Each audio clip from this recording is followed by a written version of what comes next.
Welcome, everyone, to Late Night with BS3. Thank you, everyone, for tuning in. And on tonight's show, we got a great show planned. It is another edition of the basketball show where we'll be talking about Week 10 and Week 11 of the Lewisville Leopards in the TBL, as well as live coverage of the Suns versus Lakers Game 4.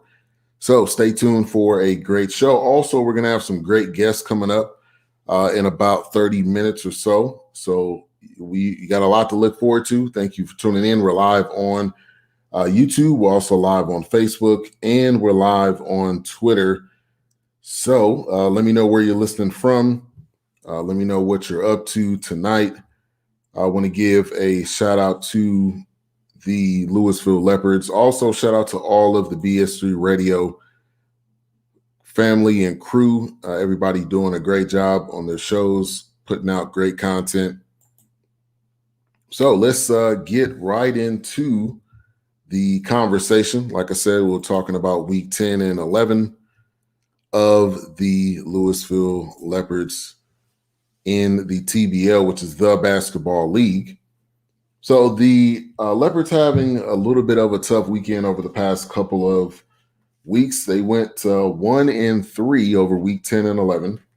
Their record was 8-14.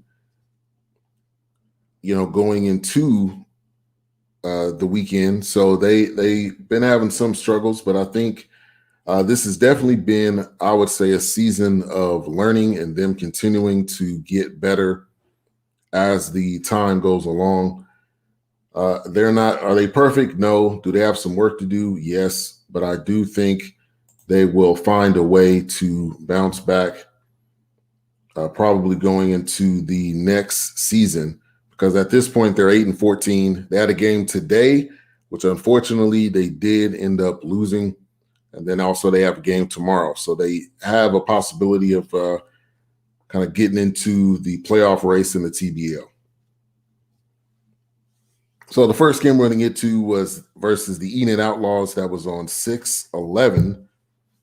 And before I go into the game, I want to give a shout out to Brandon McElvey, which did a great job with the commentating.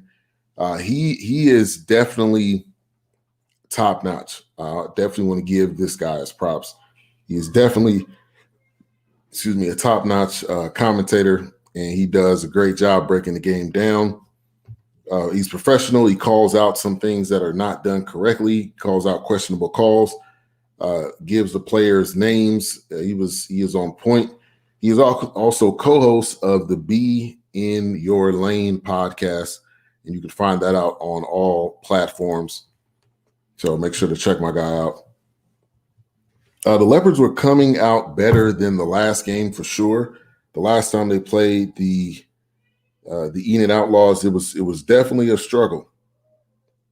I'm not going to lie. It was definitely a struggle, and they were experiencing a lot of struggles when it came to facing this team. So I think for them, this was definitely a good game that they needed, because they had a lot of instances where they were down throughout this game, but they continued to fight. They continued to put in work, and that's really all that you can ask for when it comes down to it. Chase Comanche beasting early. He had he's averaging 28 points, 13 rebounds in the TBL. Also, I will say this. You're able to, we're also going to have some highlights on tonight's show as well, so make sure to stay tuned for that. Michael Vigilance Jr., very nice offensive player. He had some really key minutes throughout this game. Michael Lenore getting his shot early. That was an exciting part of this game. Outlaws playing solid defense early in this game. At the end of the first half, it was 27-19. Outlaws were leading. So they didn't have at the end of the first quarter, it was 27-19.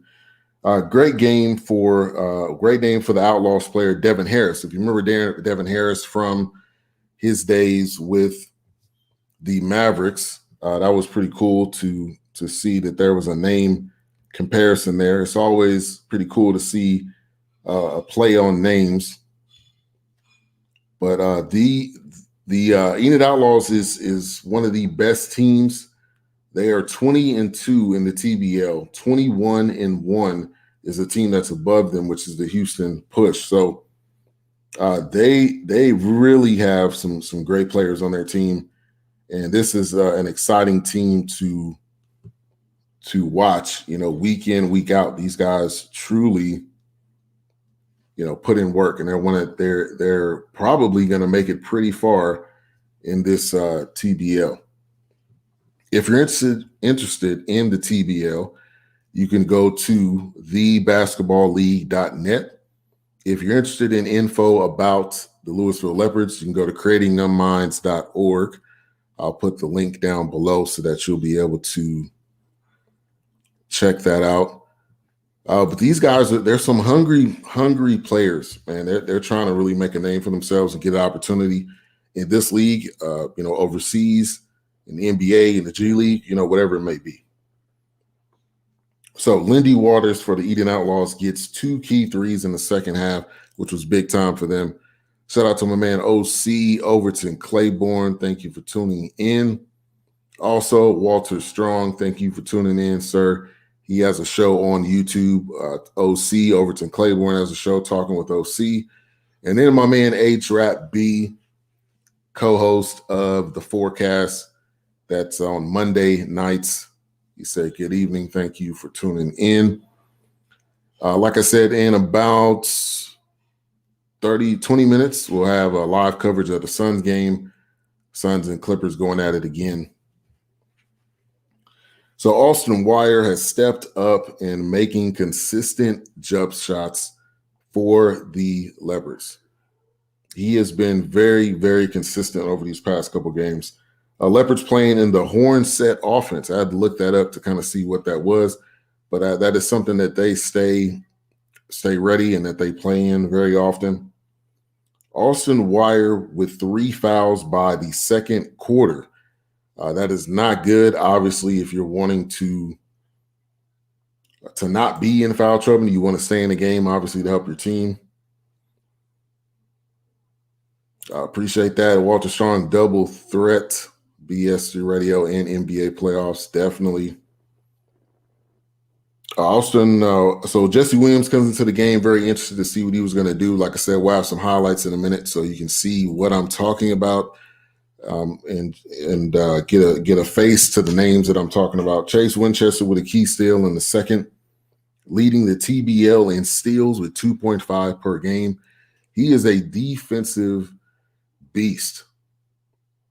That guy is a defensive beast. When he gets on the court, he is guaranteed to get about 2.5 steals a game. That's what he's averaging.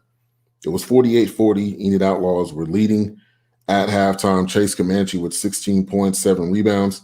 Michael Lenore with 13 points, 3 assists. Being the true point guard that he is, that's what he does at his best. Both coaches were extremely vocal. Mathis Crowder and Coach Corporal of the Enid Outlaws. Enid is in Oklahoma, but they got some talent. I'm telling you, they got some talent there. I would highly suggest you go check out the games. If there's a team in your area, so go to thebasketballleague.net so you can see. Leopards playing better than the previous matchup. They lost by a crazy amount the last game. It's really out of this world how much they lost by. But I would say they came back and they wanted to show that we are not a pushover. We are not a garbage team because the last time they lost 152-78. That is a blowout like any other. That's a blowout of all blowouts, basically. So coming into the third quarter, Leopards creating a shot clock violation, playing some good defense. That's what they do, pressure defense. Leopards trying to make Chase Comanche uncomfortable. Basically, he was not backing down. So it really got chippy in this affair because these are teams that are in the same conference. These are teams that are getting towards the end of the season, so they're going through that playoff push, through that playoff race. And these are teams that are wanting to improve on their game. And especially with it being towards the end of the season, they're really working hard to get their opportunities and to make sure that that they don't lose games down the stretch. So that's what made this game more interesting than most. So going into the third, Leopards trying to make Chase Comanche uncomfortable. It really was not working because Chase Comanche plays above the rim. He's kind of a man against boys. I believe he's 7 foot tall. John Mouton with a big three in the third, helping out his team. Leopards coming back in the third, down by 7. At the end of the third, it was 75-64. It started to get even more chippy in the third. Double technicals on 2 players. John Mouton getting buckets in the fourth to help his team. Leopards down by 7, playing great defense, 3.5 minutes left. Michael Vigilance Jr. providing a big-time presence down low. I like this guy. I like his game. Giving him a shout-out right now. He is what the Leopards needed. I wish he was on the team earlier because they really had some struggles down low, especially with some big men and especially with some down low scoring. But him and Austin Wire stepping up has been huge. Chase Winchester with a dope Euro step. Leopards go down by 7 with 46 seconds left. Can they come back? They were not able to. The Enid Outlaws win the game 99-92. This was definitely a game that the Leopards needed. And also Michael Lenore fouls out. It was a hard-fought game, but the Leopards end up losing 99-92. Again, it's getting towards the end of the season, but I think this was definitely a big-time game for their confidence. And if it's not in this season, it's the next season. But this was a really, really big-time game that they needed. So let's go to the stat sheet. Michael Lenore with 22 points. He is a true point guard. Also 6 assists, 3 rebounds, and 3 steals. Chase Winchester, you heard me mention him earlier, 12 points. He went 3 for 4 from the free throw line, 4 for 9 in field goals.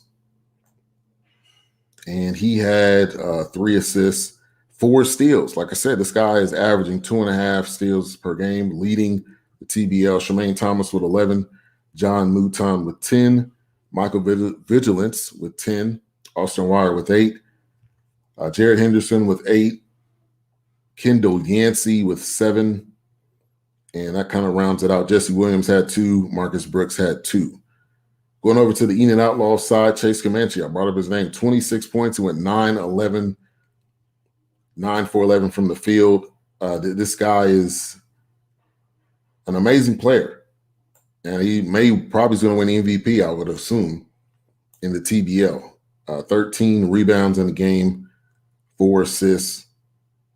The other player was Wayne Reynolds, had 18. Devin Harris had 18.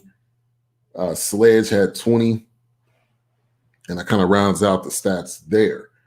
So let's get to the highlight reel. Let me give a shout out to D. Lowe, produced it. And check out the highlights of the Lewisville Leopards versus the Outlaws.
That was the highlight reel of the Lewisville Leopards versus the Outlaws.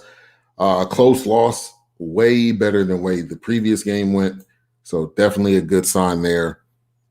And looking forward to seeing how they're going to do the remainder of the season. They got one game left. They're going to be playing against the Houston Push tomorrow. They did lose today, so that's probably going to hamper their chances of making it to the playoffs. But I think this was a good season and a good season of learning and building. Today's show is sponsored by the College of Golf YouTube channel. You can go to that link down below, youtube.com/College of Golf, giving you golf tips, also giving you testimonials about the school. It is an actual College of Golf. So that is our sponsor for today's show. Let's get into the next game, which was against the Dallas Skyline. And this one was another very important game. All of these games as of late are extremely important because they need to really pull out as many wins as they can towards the end of the season. They need as many as possible if they want to be able to go on a run. So Leopards out to an early lead. That is a great sign because a lot of times they do not enter the game with the lead early. They normally are down and are coming back. But that was a great sign. They started off the game with the lead. They were playing extremely hungry. Jetpack Jay Henderson with 3 early fouls. That was definitely could be an issue. He is very important for this team. Michael Vigilance again doing his thing. Physical. John Mouton with the big 3. Leopards almost 40% from the 3 in the second quarter. 66-48 at halftime. Leopards were leading. A 20-point lead in the third. They just started to push and pull it away. This was an away game as well. They were playing in Dallas against the Skyline. So this was a big-time game that they knew they had to win. They went into the other building, and they did their thing. And they came out with a 20-point win. Leopards were getting called for traveling. I didn't get that over and over and over again. It was 95-74 into the third. Austin Weiler, I wanted to make sure I shout him out from this game. Big day with 20 points, 131-111. Leopards get the W. That is a great sign. Won the game by 20. Malachi Davison for the Dallas Skyline with 31 points. George Brock with 17. Chancellor Ellis with 16. Benjamin with 15. And Lyle Hexum with 13 for the Dallas Skyline. Going over to the Lewisville Leopards. Man, Austin Weiler actually had 28. He has stepped up his game, especially when the team needed him going down this stretch. He had 11 rebounds, 1 block, big-time game. Also, Marcus Brooks with a big game, 22 points. He also had 5 rebounds, 2 assists, doing his thing. John Mouton with 18 points. He's been really playing well down low and down throughout the stretch, 7 rebounds and 2 steals. And then Chase Winchester with 15. Jerry Henderson with 14. Michael Lenore with 13. Michael Vigilance with 9. Kendall Yancey with 8. And Jesse Williams with 4. Make sure to like, subscribe, click that notification bell if you are tuning in on YouTube. Also, make sure to share if you're tuning in on Facebook or Twitter or wherever you're watching. Please share the show. That helps more people tune in and find out about the show.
in the TBL with a 21-1. They've only lost one game throughout this entire season.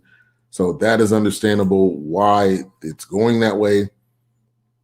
But it has been a struggle for them against this particular team. This one, unfortunately, was not really any better. It was another hard-fought game, but it actually ended in a loss, and they end up losing 120-93. But again, hard-fought. So Houston is one of the first two matchups. Houston with a 7-point lead early. Leopards got to get on a run. And also, let me give a shout out to, it was a great video production by Texas Live. Go to texaslive.com. They had highlights in between. It was well done. Well done commentating on every single level. They did a great job. Marcus Sumner with 2 threes in the first. It was big time for them. Michael Vigilance gets a nice bucket as soon as he gets into the game. I like this guy. I know I've been talking about him a lot, but I really do like this guy. I think he is one of the best things that happened to the Lewisville Leopards. One of the best things that could happen to them because they needed a presence like this. They needed a down low scorer and defender, and this is definitely what they got. This is definitely what they got in Michael Vigilance Jr. He's definitely a top player, and he's going to be extremely important for this team going forward. He's extremely important for this team going forward. That was 27-19. Houston leads at the end of the first quarter. Tyreek Crump's second 3 of the day. He started heating up, and when I say heating up, this guy was basically money. And coming up in about 5 minutes, we'll be getting into the NBA playoffs. Suns versus Clippers. Will you cover the J Kidd hiring? I will. A-Trap B. I will get into that, which I'm actually happy with that. I'm happy with that hire. And yeah, we will definitely touch on that. Thank you for bringing that up. Shout out to Gabe Hobbs, being vocal in the timeout huddle. Tyreek Crump with 4 threes. Michael Vigilance playing big down low with the bucket. It was a tech on Michael Vigilance. Well, he ended up getting into a pushing, shoving match with the Houston push player. Was it tech worthy? I don't think so. Vigilance starting to heat up. One of the most surprising things about this game is that Michael Lenore with 0 points with 5 minutes left in the second. It normally doesn't go that way. Normally, he is a lot more physical. Normally, he's getting buckets sooner in the game. So that was very interesting to see.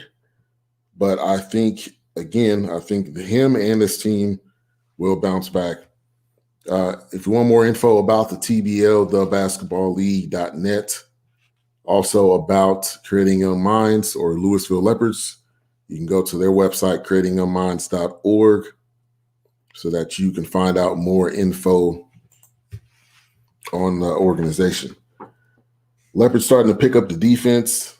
Finally, Michael Lenore gets his first bucket towards the end of right before halftime. Leopards were struggling from the 3. Traditionally, they're kind of a 3 and D type of team. And when the 3 is not falling, it can be a tough day for them. They went 4 for 14 in the game. Gabe Hobbs, a nice play before the half. It was 57-46. Houston leads. Leopards 14 for 40 in field goals, 2 for 9 from the 3 at halftime. Houston was just pouring in threes, and Leopards were struggling as we go into the third. John Mouton responds with a 3, which they definitely needed. Michael Vigilance continuing to pick it up. Leopards down by 20. It started to become even more of a struggle. Leopards really forced off their game. Normally they're ready to go, and they were just not. They were just not ready to go when it came down to it, and it was a struggle for them. Multiple techs in the fourth quarter. It was 91-71. Houston leads. Leopards were down by 14, so they started to kind of come throughout the game. 3 against 2, threes against twos. At the end of the day, the team that's hitting the threes is going to win. That's what ended up happening for Houston. Tyree Crump with 7 threes. It was a tough loss. Lewisville Leopards go 0-3 versus the Houston Push. 120-93, the Push win. On a positive note, I do have a highlight reel for Michael Lenore. Even though they did not win, he had this pretty nice tape that was made for him. He got 9 points on the day. Also, he had assists. He had 8 assists on the day as well, and he had 3 steals. Michael Vigilance with 20. John Mouton with 14. Chase Winchester, Kendall Yancey, and Tremaine Thomas with 10. Austin Wire with 9. Jared Henderson with 5. And Williams J. Will with 5. Tyree Crump led the day for Houston with 23. Hayward had 18. Sumner had 15. Daniel 14. Moore and Hedgeman 13. So let's get to this quick highlight reel from Michael Lenore, and we will get into our last game, and then we'll be getting into the NBA playoffs. Suns versus Clippers game 4 is on right now.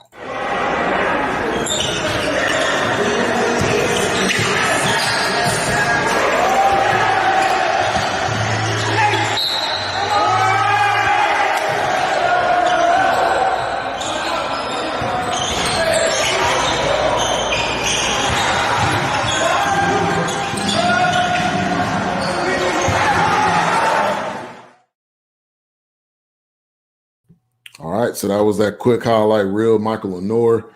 The last game of the weekend, which was 6/20, we're talking about week 10 and 11 of the Lewisville Leopards, was against the Dallas Skyline. Again, this was another hard-fought matchup, but unfortunately, the Lewisville Leopards end up losing the game again. And this was a tough one because they definitely needed this one. And when it came down to it, though, the Leopards are at this point, they're struggling, and they may not make the playoffs. So we'll see what happens. But Chancellor Ellis with 29, Artis with 23 for the Skyline, George Brock with 20, Malachi Davison with 19, Lyle Hexum with 11. Going over to the Leopard side, John Mouton with 31, Kendall Yancey with 23, Michael Lenore 17, Austin Wire 15, and it was just a game that they needed to win, and it did not work out.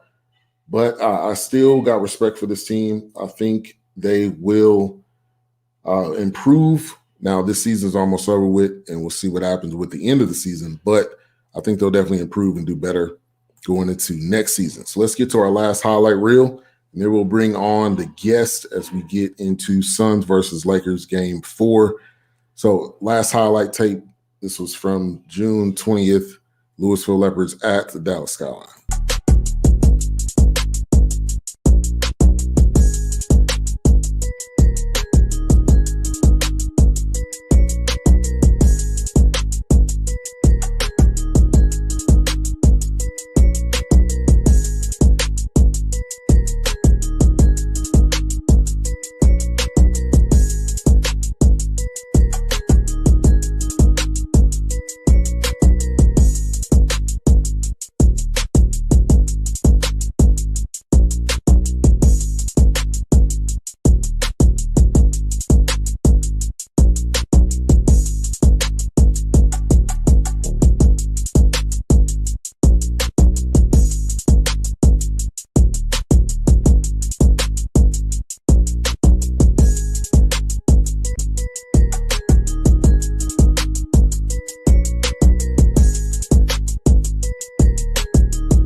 All right, so that was the highlight reel. Lewisville Leopards at the Dallas Skyline. Leopards got one more game tomorrow against the Houston Push. Hopefully they get a win. But let's switch gears. We're going to get to the NBA playoffs. We got Suns and Clippers on right now. We'll have some live coverage. We got 2 of our guests already in the building. We got my man, Jay McLevin. What's up, everybody? Good to be here. What's going on? Also, we got my man Eric Smith. What's going on, Eric? Hey, Ben. How you doing? You're a little dark. I don't know if you can improve the lighting if you can. But this has been it's I'm been a gonna. very huh. All right, we definitely shall. All right. So this has been a really good series, and I've been surprised about the Suns, and I want to get you guys' kind of initial thoughts on that. Jay, what will you be surprised with the Suns making it this far? Yeah. I mean, like me and Logan Landis were talking about earlier on the scripted. You look at a number, what, 5 or 6 seed team in the Suns, and then you got number 2 seed team. Oh, no, excuse me. Wait, we're talking about Clippers and Suns. Yeah, the Suns. I apologize. I'm going East Coast. And I know we're on West Coast. Yeah, the Suns. No, with Chris Paul and the way Crowder's playing, and the way that Booker is playing. No, I mean they're playing phenomenal, just phenomenal basketball. The Clippers, I'm a little surprised. I thought Paul George would kind of crumble a little bit, and he's actually doing quite well despite those 2 missed free throws that he had back in the last game, or not the game before last. And then he came out, of course, the other night and did pretty well. So yeah, I'm surprised that Paul George hasn't faded away. I really thought he would in the absence of Kawhi Leonard. Yeah, and it's been an interesting story with Kawhi. We haven't heard a lot about it, so I don't know if I'm assuming he may have a torn ACL or some type of injury that's affecting him, because normally, he would play in this situation, but he has not played, and it seemed like an extremely tough time for the Suns not for the Clippers as a whole. But Reggie Jackson has been a big time player. Man, this guy has been big time for them, especially with not having certain players on that team. Obviously, Kawhi. But give me your thoughts, Eric, on the Suns. Are you surprised about how well they've done?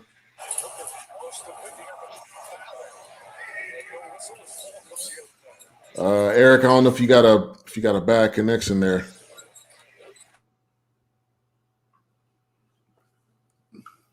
All right, we'll try to get him back. Shout out to my man Jungle Brother. He said, "Yo, what's up, fellas? Yo, fellas, what's up?"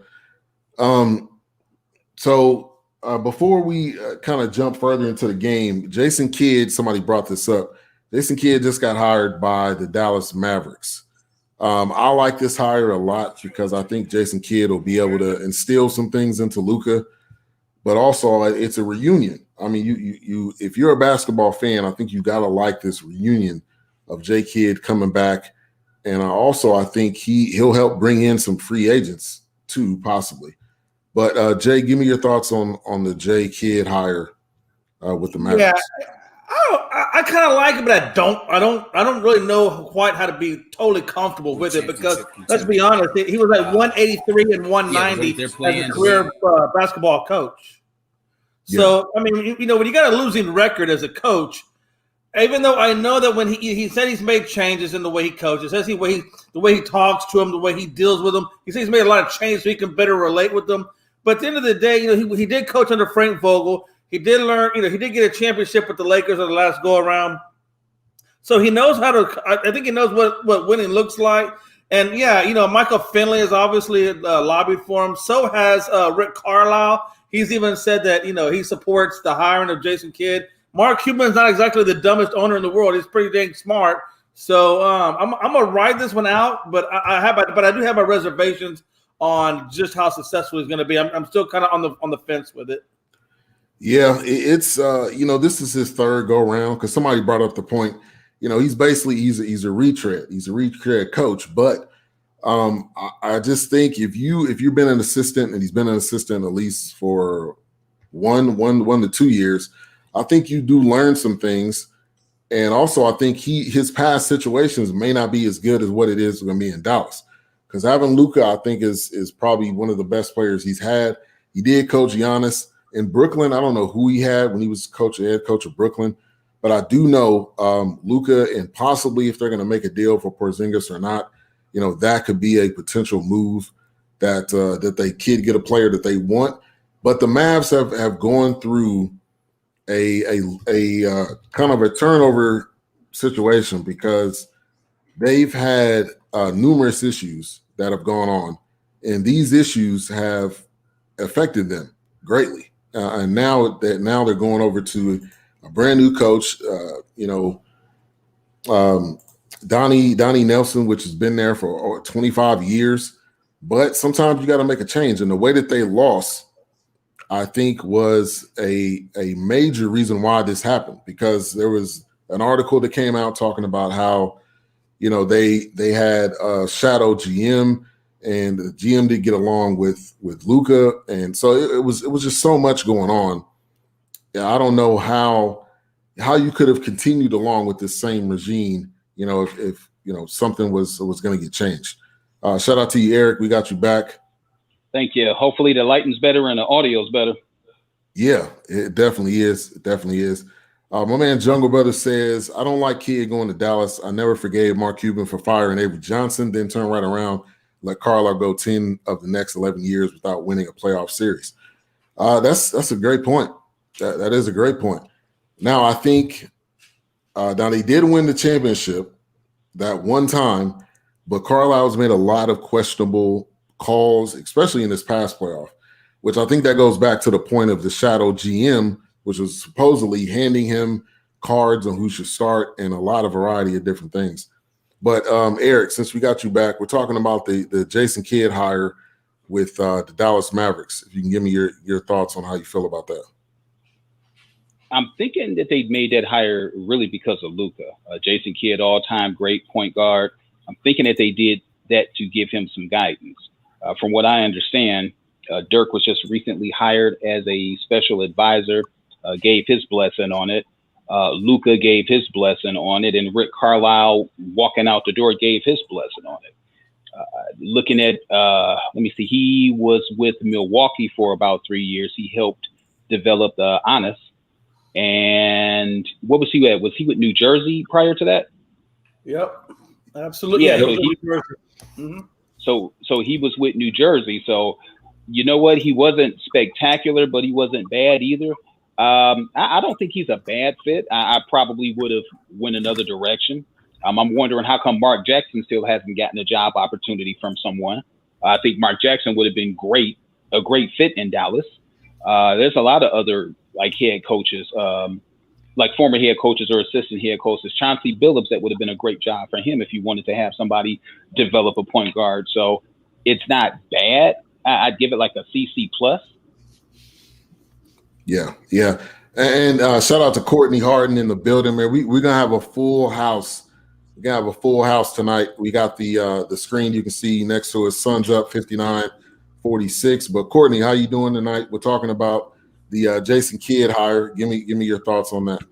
What's going on, everyone? How's everyone doing? Glad to be back. It's been a minute, so but thanks for letting me come on. And that J Kidd going to Dallas, it was not, I wouldn't say surprising, but I know his name was out there floating around for a lot of different teams, but I didn't know he was going to be in Dallas because, J Kidd, he didn't really do well when he did coach for the Bucks and New Jersey, really. So I was kind of surprised that he got another chance. I thought maybe Becky Hammond, that name, she should get an opportunity like really soon. And I know she was close with the Portland job, but Chauncey Billups got that. So glad that he got a position too, a coaching position too. So, but we'll see. I know Dallas needed another voice.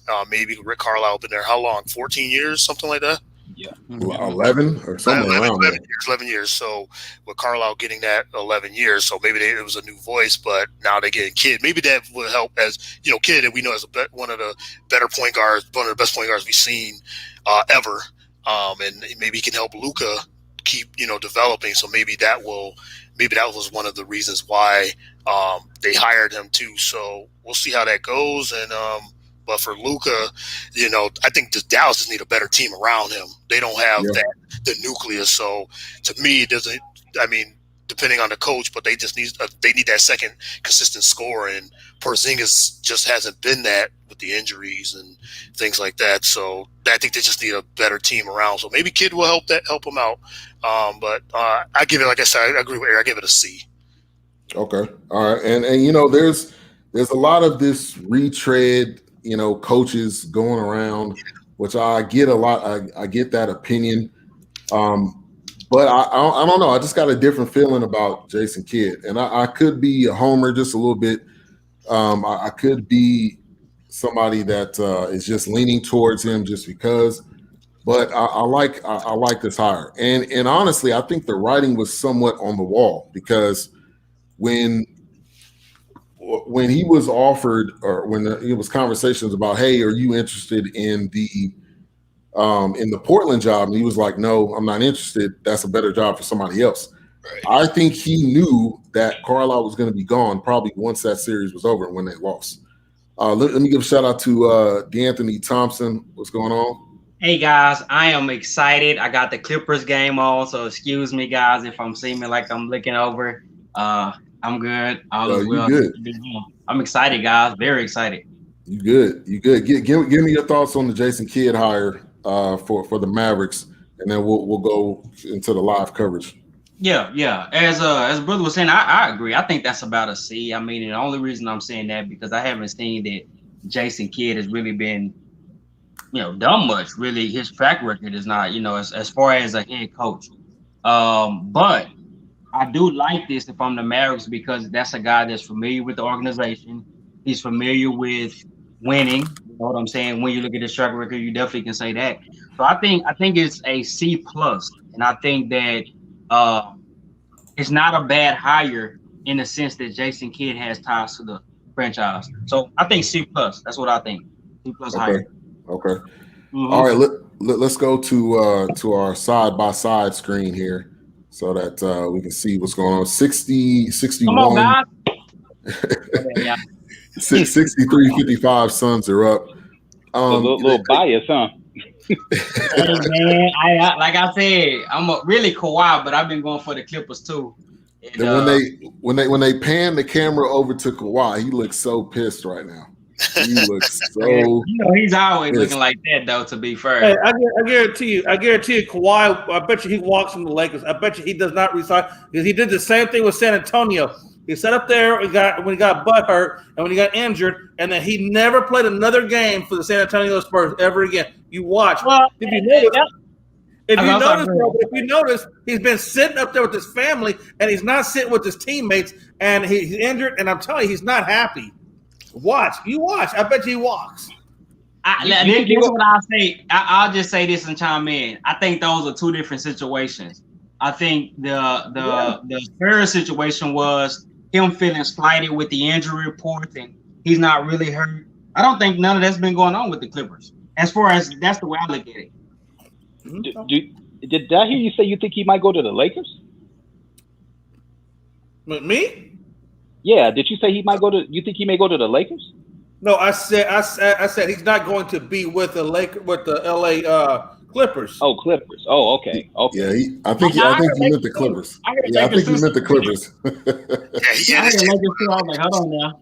He had that chance already. He should have. If he wanted to do that, he should have did that 2 years ago. And I think 2 years ago he won the chip, so I think he made the right decision.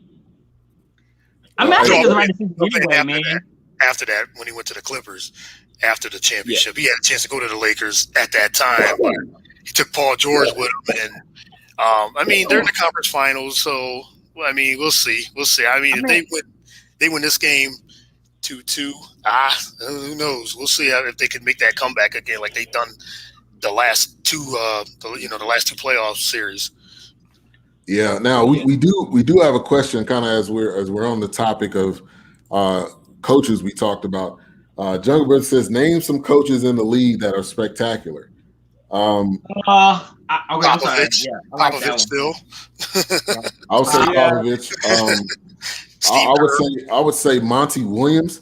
What Monty Williams has done this year is beyond crazy. Beyond. Not to mention Nate McMillan. What he's done with that Hawks. Yeah. What he's done with the Hawks is ridiculous. Yeah, Nate McMillan, Yep. Ty Lue, Steve Kerr, Eric Spoelstra. Yep, Steve Kerr, Eric Spoelstra. Spoelstra. That's about probably it right there. You know what? Nash didn't do a bad job for his first year. I do like what what's the guy over there in Utah? I can't remember. Quinn Snyder. Yeah, Snyder's done a pretty good job with those guys. Yeah, he did. Hey, He did. I agree. Real quick on a side note about Quinn Snyder, that dude, he always looked either tired, exhausted, or like he just got done snorting a line. I'm serious. Man, I ain't gonna lie. No, I thought it was just me. Oh wow, I thought it was just me. Like he looked like a super villain, man. I'm like, what is going on with this dude? Like he looked like a Bane. He looked like a Batman character or something. I'm like, why does this dude always look like that? Mm-hmm. He looked like he's been stuck in traffic for like years. He's That is what he looks like. Wow. Here's a comment that I kind of agree with. Nobody heard of Giannis before Kidd came to Milwaukee. I don't think that's fair. I don't think I that's. never did hear Giannis. We heard about him, but when was it? Who was the coach? Was he drafted when Kidd was there? I think he was drafted. No, I forgot the name of the coach. I think it was like.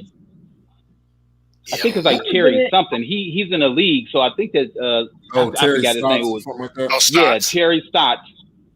I think was there, got drafted. Then Kidd took over. Now Kidd probably was the most instrumental in his development. True. Right. Agree. Yeah. And Giannis said that. I mean, he agreed with you. They had Jabari Parker at that time too, so I think that what they saw with Giannis coming in, Jabari then left or they just didn't get along. Who knows what the story was, but Kidd was probably a little instrumental to Giannis in Milwaukee.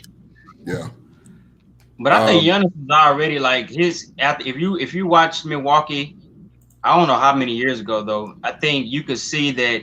He didn't have a lot of game, but he was so darn athletic, and I think you can see that he had something. But Kidd probably elevated that, that natural ability to a whole nother level. Yeah, and I agree with this comment. Jason Kidd will attract some players. Now, the thing is though, this is Dallas, and Mark Cuban is becoming to be like Jerry Jones, where he meddles in a lot of hands-on, and that I don't think players. I don't know if players like that, and it's been clear there's a reason why they don't want to come here. Maybe it was Carlisle, possibly. I don't know. That could be a reason. Maybe it's that Dallas thing. You just named the two biggest professional sports over in Dallas, and both of the coaches want to be the GM, want to be the owner, and they want to play. Yeah. I think honestly with Dallas, I think they just needed a superstar. I think Luka's that star. I think they can attract some young talent because the way the Mavericks are run, they're still a good organization. They're going to do what it takes to win. I think now might be the time where we see them attract other talent because of the fact of Luka being so, I don't want to say magical, but such a great young player. You know what? Speaking, yeah, he is. But speaking of Luka, I just thought about it. At first, when the Luka Trae Young draft day trade had occurred, it looked like that Dallas, basically just stole something. But now, I don't know the way Trae Young is performing. Would you say that the talent is about even? I was going to ask that. No, hell no. That's a great question. Hell no. Look at Doncic is still way better. Look at Doncic is still hands above, way better than Trae Young. I didn't want to hear that. That's like I say, well, Devin Booker's the next Michael Jordan. Hell no. That's that disrespectfulness. He averages a triple-double damn near every night he goes on the court. He averages a triple-double damn near every night in the playoffs. Come on. I know Trae Young is not doing it. Trae Young got his butt kicked by almost 40 points last night to the damn Bucks, and he even admitted that he couldn't do it. So don't talk about this Trae Young crap. That's bull crap. I don't. But here's the thing with that. I don't think that it's that. I don't think that it's that far. But I do think Luka is the better player. Luka Doncic's never been beaten by 40 points. Well, I'll say this, and I know what that's first round either. I'll say this. Look how far Trey. But still, that's still pretty embarrassing, though. You know what I'm saying? They've been beat by 40 points. They took their starters out in the third quarter. Hey, it was over in the second quarter. Luka's at the house, and Trey's still playing. And Luka's at the house because wait. Trey Young has, and I think you understand that Trey Young has way more supporting cast, better supporting cast around him than Luka has. I think you have to man. You don't watch them. Do you watch basketball? Do you watch it, or you just read the highlights? I want y'all to chime in. You read the newspaper. You must read the newspaper. Hey, I want y'all to chime in. Yeah, I'll say this. Luka, talent-wise, I would say Luka is the better talent. Now, on Trey, on that draft night, when they drafted Trey Young, I was honestly not happy because I wanted Luka. I was leaning towards one of the bigs, which we had. I think we had Bagley in that draft. We had some other guys in that draft. But I was leaning more towards the big man, so I wasn't really happy with either one. But I'll say, talent-wise, I think Luka is the most talented. But I think Trey Young has that. I'm going to put the team on my back. And Luka does not have that at this point. I think because when you go into some of these past games. You can say he was injured, which yes, he definitely was, but Luka did not have. He does not have a good supporting cast. Porzingis was really not doing his thing. He's not a number two. I don't know what he is, but I do think Trey Young has that killer instinct. I don't know if Luka has that yet. So that's what I would say. Trey Young has the upside. I don't know what game y'all are watching, because everybody came out watching with Turk. With Luka, he out there giving everything he got. I ain't never seen the man where he wasn't giving. I don't know where his killer is. The man has nobody. He's in the playoffs strictly because of himself and nobody else around him. No, but Look, let me tell you something. You take Jordan. Take Jordan, for example, with the Bulls. Jordan can't win the damn thing without the other guys around. He had great supporting cast. Hey, so Trey Young has everybody that he needs around him. He's got a great support system. Hey, I'll say this. LA brothers. Hold on, Jay. Go. That Mavericks team wasn't great, but they had some talent on there. They had some little pieces on there. So let's not just act like they were super trash. No, they were not that good. I'll put it that way. Well, it's also in the West too. Yeah, they almost beat the Clippers, too. They probably should have beat the Clippers. They was up 2-0 in the series. They was up 3-2 in the series, and they blew that. Dallas blew that series. So they should have won that series against the Clippers. But for me, I think with the talent level, I agree with Jay. I think Luka still is ahead of Trey Young. He is ahead of him.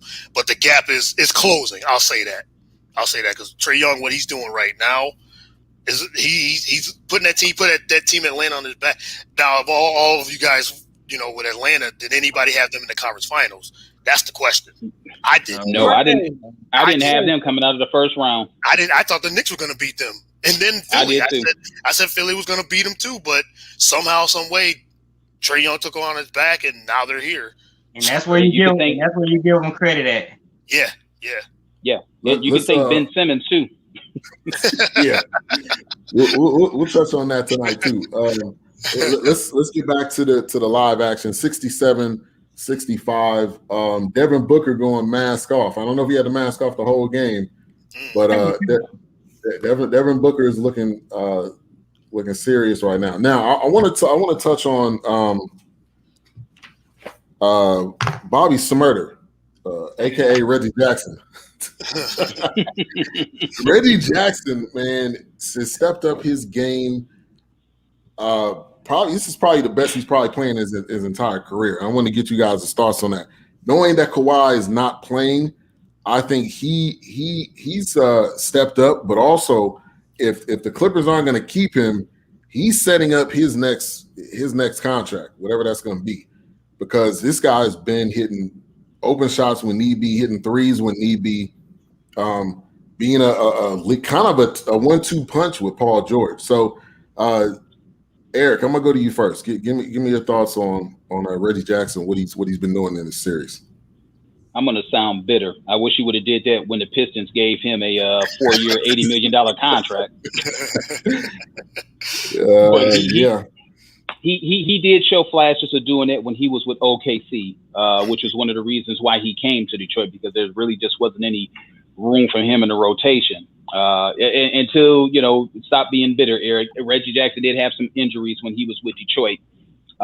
So, yeah, you know what? He's always had the ability to do that. Reggie Jackson, can put up 30 easy. He's also very streaky, though. He also can shoot you out of a lot of games, too.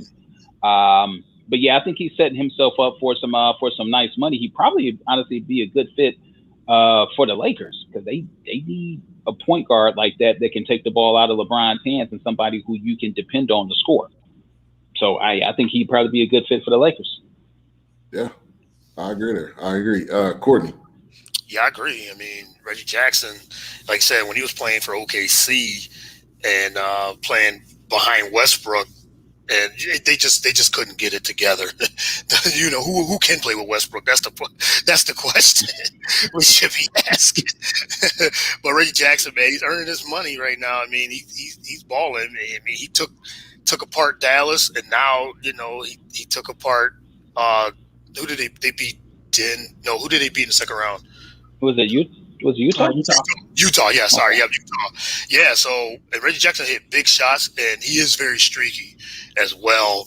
But, I mean, anytime they needed a big shot, he was the guy that was making them a lot, taking them and making them. So I think he's definitely earning his stripes here. And if they get to the finals, the Clippers, they're going to be tough. So, yeah, you say the Clippers might make the finals. But, yeah, Reggie Jackson definitely has kept the Clippers in it and got them here, helped them get them where they are. Yeah. Jay, I'll go to you.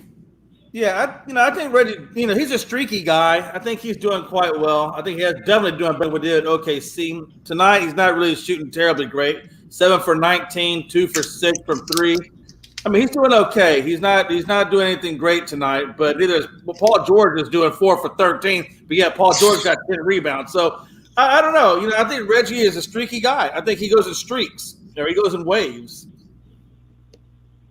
Yeah, they put the camera back on Kawhi, out for his 6th straight game.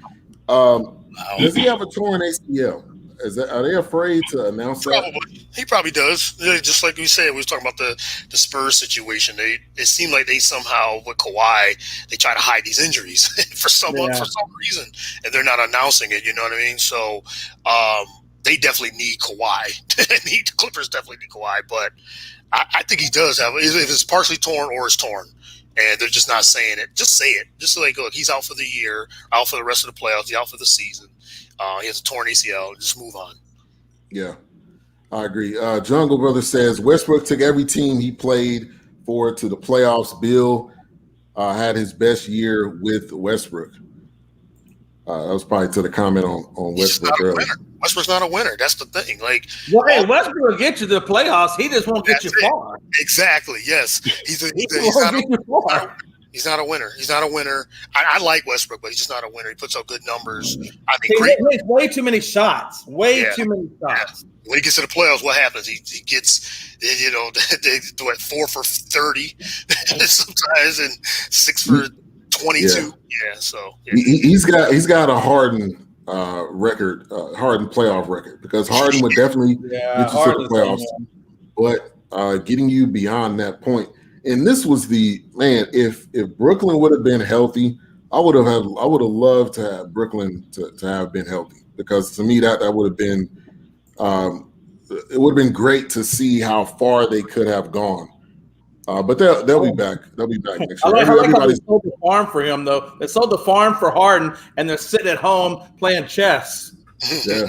Great. That was a great pickup. And by the way, Houston is enjoying their first rounders, and we get the number 2 pick this year. Hell yes.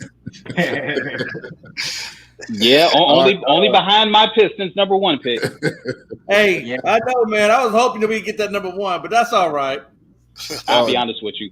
When who was that? Cleveland and another team had moved up, I'm like, oh, here we go. I'm like, here we go. Detroit could do no worse than 6. I'm like, we're about to get the 6th pick. That's the look. What is going on with will Cleveland ever get to any type of prominence anytime soon? Since that owner did LeBron dirty, not unless they get another LeBron, and I don't think that's the impact of LeBron James to take that franchise and take them to new heights. Unless you get I won't say they have to get a generational talent, unless they put the team together right, which is a possibility with all these draft picks they continue to get. Unless they do that or get a superstar, that's the only 2 ways you can do it. Yeah. Cleveland just doesn't have a big enough market to really attract lucrative type players there. I mean, you get the okay players, but you're not going to get those big because nobody wants to go play in Cleveland. There's nothing fun about Cleveland. It's a really boring, depressing little city. So nobody wants to go play there. Joakim Noah said that. It really is. I mean, look at Cleveland. I mean, nobody wants to go to Cleveland. Braun was in Cleveland because he's born there. He got drafted. He got drafted there. Yeah. He was committed. He was committed he to went back. winning the championship. He was committed That's why to I winning think the you got to championship. build through the draft. They got to build through the draft. They're going to have to just draft the right players. Until you do it, you're going to keep being sorry. D'Anthony, if you wanted to touch on Reggie Jackson. Oh, yeah. Reggie Jackson, he reminds me a little bit of Schroeder.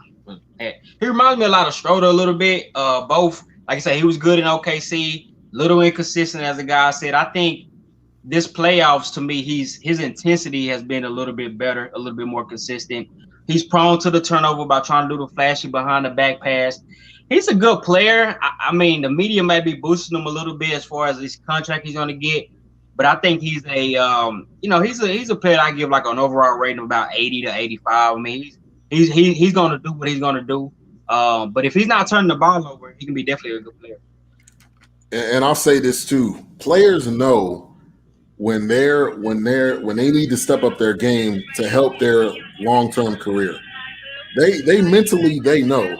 And Reggie Jackson, I don't know, somebody got their TV on in the background, but Reggie Jackson knows that his future is riding on what he does, and he stepped up big time. So I think that's a major point we need to bring up. Cleveland had the best coach of all time in Lenny Wilkins. They stayed in the playoffs in the 80s. All Cleveland needed is a great coach and another great player like LeBron, which is hard. That's a hard combo. That's asking for a lot. Yeah. That's a hard combo. A great coach and another great player.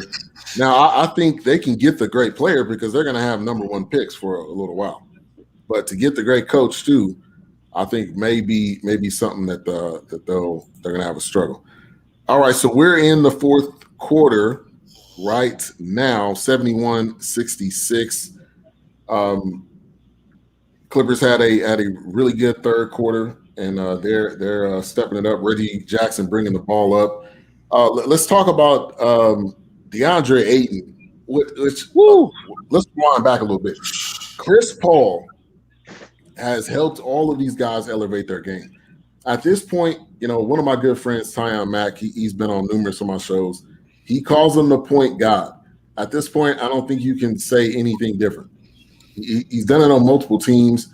DeAndre Ayton stepping up his game. He's been instrumental, definitely in Devin Booker taking his game to the next level. But if you want to touch on DeAndre Ayton or Chris Paul, Eric, I'll go to you first. DeAndre Ayton, I didn't see this type of production coming from him. I don't know what switch was pushed, whether it was Monty Williams, whether it was Chris Paul, or whether it was just self-determination, self-pride. But DeAndre Ayton, man, he's a monster now. He is a freaking monster. When he caught that pass from Jay Crowder over in game 1, man, the way he's been grabbing rebounds, hustling on defense, he's like, he seems like if he keeps this up, then Phoenix will actually have a big 3. If he keeps playing like that.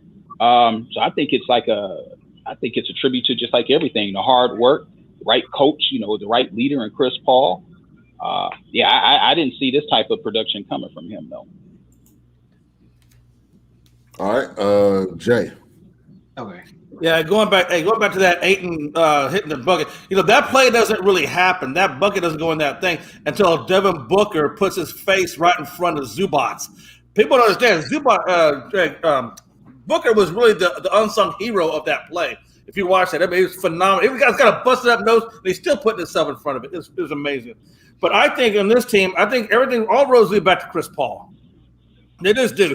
And he teaches them, he shows them, he spends hours, breaking down plays with these guys. And Ayton, man, the guy's got 17 rebounds right now. I mean, it's just insane. He's like 7 for 11 for 17 rebounds. I mean, that's crazy. And, but all roads lead back to Chris Paul. Chris Paul has brought this team together. He has developed this team. He's got this brotherhood going with them, and he is just an amazing coach, facilitator on the floor. And I think all roads go back to Chris Paul. Yeah, I agree. My goodness, this Clippers team is resilient. Go ahead, guys. I'm sorry. No, go ahead, Anthony. No, I think Aiden, man, honestly, what I love about Aiden is when you look at his frame, I mean, legitimately 6'11", kind of like a lean David Robinson. So when you get a guy with that type of frame, if he's addicted to putting in the work, and that's it. That you want to know the secret? And he said it. Because they said he wasn't. They thought he could do a little more, and I don't know what got into him. Maybe it was Chris Paul, but he's had to take over a different type of work ethic. And you get in what you put out, bro. When you have the physical gifts, you get in what you put out. And I think that's just a testament to him getting better. He's probably a lot better than a lot of people don't think. And all that comes from just getting better. And I'll say this, what Ben Simmons is doing or not doing is what he didn't do. Meaning Ben Simmons needs to work and grind like he's doing, because when you put the time in it, you see what's happening. He's going to be a superstar, man. We're looking at a superstar. But yeah. It's getting a little chippy in this game. I'm not surprised at all. Yeah, it is. Devin Booker pushing off Paul George. Got a technical for it too. Yeah, got a tech too. It's within one. Zubac coming back. Hey, Zubac is giving the Clippers some good minutes, man. Yeah. I'm not gonna say he's a superstar, but I'm gonna say he's a good role player. When he gets in, he knows what his role is. He's not. If you pass on the ball and he's open, he's going to get his bucket. He's going to get in there and get rebounds. So Zubac has been a pretty nice player. Let me say this real quick. I got to give a lot of credit to Ty Lue, man. This team has to be tired without your superstar, and they're just battling, man. I mean, I give a lot of credit to him, because they could have easily tanked and said, we don't got our superstar, we're going to go home. But they have just battled back, and you got to give Ty Lue a lot of credit, man. Definitely. Yeah, he definitely deserves a lot of credit. Just kind of looking at how Ty Lue, when he was the assistant / de facto coach when David Blatt was over there in Cleveland and almost blew the championship for them until they fired him. Ty Lue, student of the game, very well, very, very well versed when it comes to like breaking down films and being able to communicate, to his players what to do. That right there is a trait that a lot of people don't have. So that's why Ty Lue, he could have taken some jobs before he wound up getting that Clipper job, but I guess he was just waiting for the right opportunity. Yeah, 100%. Yeah, that's true. Yeah, I really wanted my Houston Rockets to grab Ty Lue. I like his game. I like what he does, and I would have loved to have had him as a coach. I really want Mark Jackson, but I feel like Mark Jackson's getting blackballed right now by the coaches or whatever, or the owners or what have you. I think he's just getting blackballed, honestly. Yeah. I wonder if he still wants. Sorry about that, Courtney. I wonder if he still wants the opportunity, because right now he's great at what he's doing right now. Yeah. Now, obviously, I think deep down he probably does, because he will be still a younger coach, wouldn't he? So I think he probably does. Yeah. Go ahead, Courtney. I was going to say, time keeps passing by, like you were saying with Mark Jackson. Every time there's always a firing, his name still pops up, but now time just keeps elapsing. It's like, do I still want to coach? I'm sure he does, just like Jeff Van Gundy, same thing. Sure, they both want to coach, but they're good at what they do, broadcasting and everything too. But I want to touch on the DeAndre Ayton and Chris Paul. Like we all said, Chris Paul, he was probably just been in his ear and just told him, look, you have all the talent. We've seen glimpses and flashes of Ayton's talent the first 2 years, and he just needed someone to believe in him. And Monty Williams and Chris Paul, as Jay said, I totally agree. Chris Paul just changes franchises. He did it in OKC for that 1 year. Everybody thought OKC was going to be terrible last season. Rebuild. Yeah, rebuild. They got all these draft picks and all this. They lost Westbrook. Chris Paul comes in there, turns them around, and they were one play away from getting to the second round of the playoffs in the bubble. So you get Chris Paul and a bunch of young players. So Chris Paul is a big part of that, and he's doing it with Phoenix. Like they're on the verge of going to the finals. It's just one of those things. Like Chris Paul is that guy, and Ayton, the way he developed throughout the season and now in the playoffs. Now he played against Anthony Davis, held his own against Anthony Davis, and then played well against the MVP and Jokic, the Joker, and played well against him. So you got to give Ayton a lot of credit for this helping out with this turnaround too. But it's definitely Chris Paul and Monty Williams is in his ear saying, "You're good. You're a beast, man. Just do your thing." He's so athletic. Like I said, I like the David Robinson comparison. So athletic, can hit the jumper, and he's good. He's gonna be really, really good in these next years. Yeah. And just a little tidbit on Chris Paul. I think what he brings to a lot of these organizations is just that pro mindset. I think a lot of these young guys come in, get a lot of money. They may work, but he shows them how to work if you want to be a Hall of Famer, and you just can't substitute that, man. That veteran leadership, you can't substitute it. Yeah. That's a great point. That's a great point. I'm curious, how many years you think Chris Paul's got at a high level? Ooh, it's $1 million question. Not many. I mean, if you're gonna go by age, but we'll see. Yeah. Right now, Yeah, right now he's 36. So I mean, hey, if he, which I hear I believe he's vegan now. So I mean, hey, if you go with that blueprint, Tom Brady's 44 or whatever how old he is now. the Tom Brady effect, right? Tom Brady effect. You may be on that TV 12 plan. You never know. How many years Chris Paul got on his contract? 2? When he had that big contract, so maybe that's the 2 years. Maybe that's the 2 years left. I think he could play till he's 40. Now his role will probably continue to diminish. His minutes may go down, but this guy's leadership, he could definitely go into coaching if he wants to do that. Oh yeah, you can see how he's helped young teams, and he's got a year left. He's got 2021, 2022. Yeah, it and in is. 2022, he's a unrestricted free agent. That might be it. The 2 years, and like I said, he turned around Clippers. He turned them around, and like I said, OKC, and now Phoenix. So Chris Paul definitely a point guard. But he's definitely got a big future. Like you said, I think coaching is his next goal. I tell you, he'd be a great coach. Yeah, let's think in front office. Oh yeah, that'd be a good one too. Clippers just missing a wide open shot. Chris Paul with the ball. Both of these teams are tired, man. They're tired. Yeah. Man, I love how Chris Paul just goes back and forth in between defenders. So, I mean, he's just a talented. Yeah. I'll say as good as he is, you still saw to see a little bit. Well, maybe because he's still rusty from just coming back, but you still see to me just a little bit rust. But I mean, he's so smart, man. He's a guy, like I say, if he can stay healthy, his numbers may go down, and if a team is okay with this type of contract, I mean, I can see him as a guy that comes off the bench one day. Yeah. If he's okay with that role. If he wants to. John Brother says Zubac got poor hands. Kwame And Brown. you know what? They always praise him for his hands. Oh no! Don't say Kwame Brown. Don't insult him like that. Kwame. You want some of Mama's cooking? Hey, you want some of Mama's cooking? Hey, look, people. I would say this, man. Kwame took a negative jab and turned that thing into a.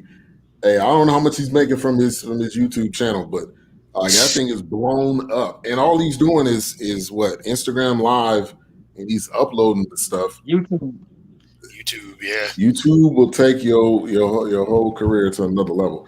And I totally forgot about Kwame. I knew he played, But I didn't know when Kwame came out of the darkness. Like, look, y'all not gonna be talking about me. Man, honestly, Y'all don't know me like that. Yeah, honestly, what's so funny about that situation? Out of all the busts, and it's been a lot of busts, he is like the poster boy. But then when you think, to me, I'm gonna tell you who the most bust. I think was it Darko Milicic or what's that guy that was in Detroit? Yes, To me, yes. he's the biggest That's that damn bum. Eric can tell you a lot about that guy. You don't even know nothing about Sam Bowie yet. When did you see Sam Bowie? That was the biggest. Oh no, bust. I remember Sam Bowie. Portland took Sam Bowie ahead of Michael Jordan. They took Sam Bowie ahead of Michael Jordan. Greg Oden. Sam Bowie, they knew Sam Bowie was injury prone too, and they still took him. Aloe Candy, he might be the biggest bust. Olo Candy, yeah. Oh yeah. Anthony Bennett. Michael Olowokandi. Yeah. Anthony Bennett. He had a decent career though, didn't he? Who Aloe Candy? It was horrible. It was nothing about that Clipper generation was really all that good. Right. And Kwame Brown, he played 14 years in the league, so I can't call him a bust at all. Yeah. Not the biggest bust. Wait a minute, didn't Kwame get a ring? I think he did with the. Was he on that Lakers team? Was he on that Lakers team? Was he on that team? And Darko messed around there and looked up and got a ring. Yeah, he got a ring. Yeah, he got a ring.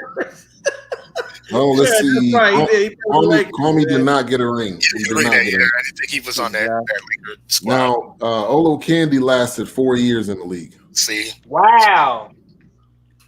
4 years with the Clippers, and then he played. Let me see who else he played with. The Clippers for. Well, actually, no. 1999 to 2003, he played for the Clippers. Then he played for the Timberwolves for 3, and then he played for the Celtics for 1. So he actually, see, he had 7 years. My bad, I was looking at the wrong. Yes, Darko is the reason Joe Dumars is not a GM today.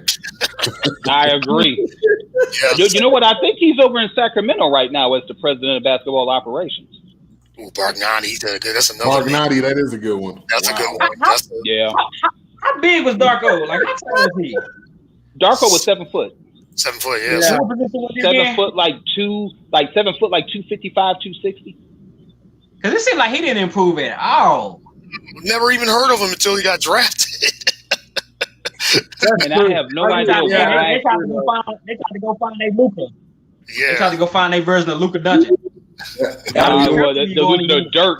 You know what? I don't care. You got Carmelo Anthony and Dwayne Wade sitting up there. I don't give a damn how big you are. You go take Carmelo. You figure out what you're going to do with Tayshaun or Carmelo or whoever. You figure out what you're going to do with them. You know what? They could have traded somebody, or Carmelo could have came off the bench because he's a rookie. Larry Brown's the coach. Larry Brown's not going to want to hear that. Like, yeah, you was a superstar down in Syracuse, but this ain't Syracuse. Go have a seat. So, hold on real quick. I just want to step in real quick. The alley-oop from Chris Paul to Ayton. Ayton's got 19 and 20. Is that true? Yeah. Yeah. I'm telling you, we're looking at a star in the making. This dude is putting up monster 20 rebounds and 19 points. He's a quiet assassin. You don't even see him doing it, but he's doing it. He's doing it. Yes. And like I said, him playing against Anthony Davis and Joker, man, that and holding his own against those two guys. Come on. And you know what I love about him the most is he can actually hit that 15-foot jump. Yes. Everybody can't do that. But I also like that he just doesn't go to it a lot. But as I that's when he gets that in his arsenal to go to it more and be consistent, he's not going to be able to defend him. Right. One-on-one. You got Jungle agreeing with you, Eric. He said facts regarding Carmelo getting drafted by Detroit. That was a bad decision there.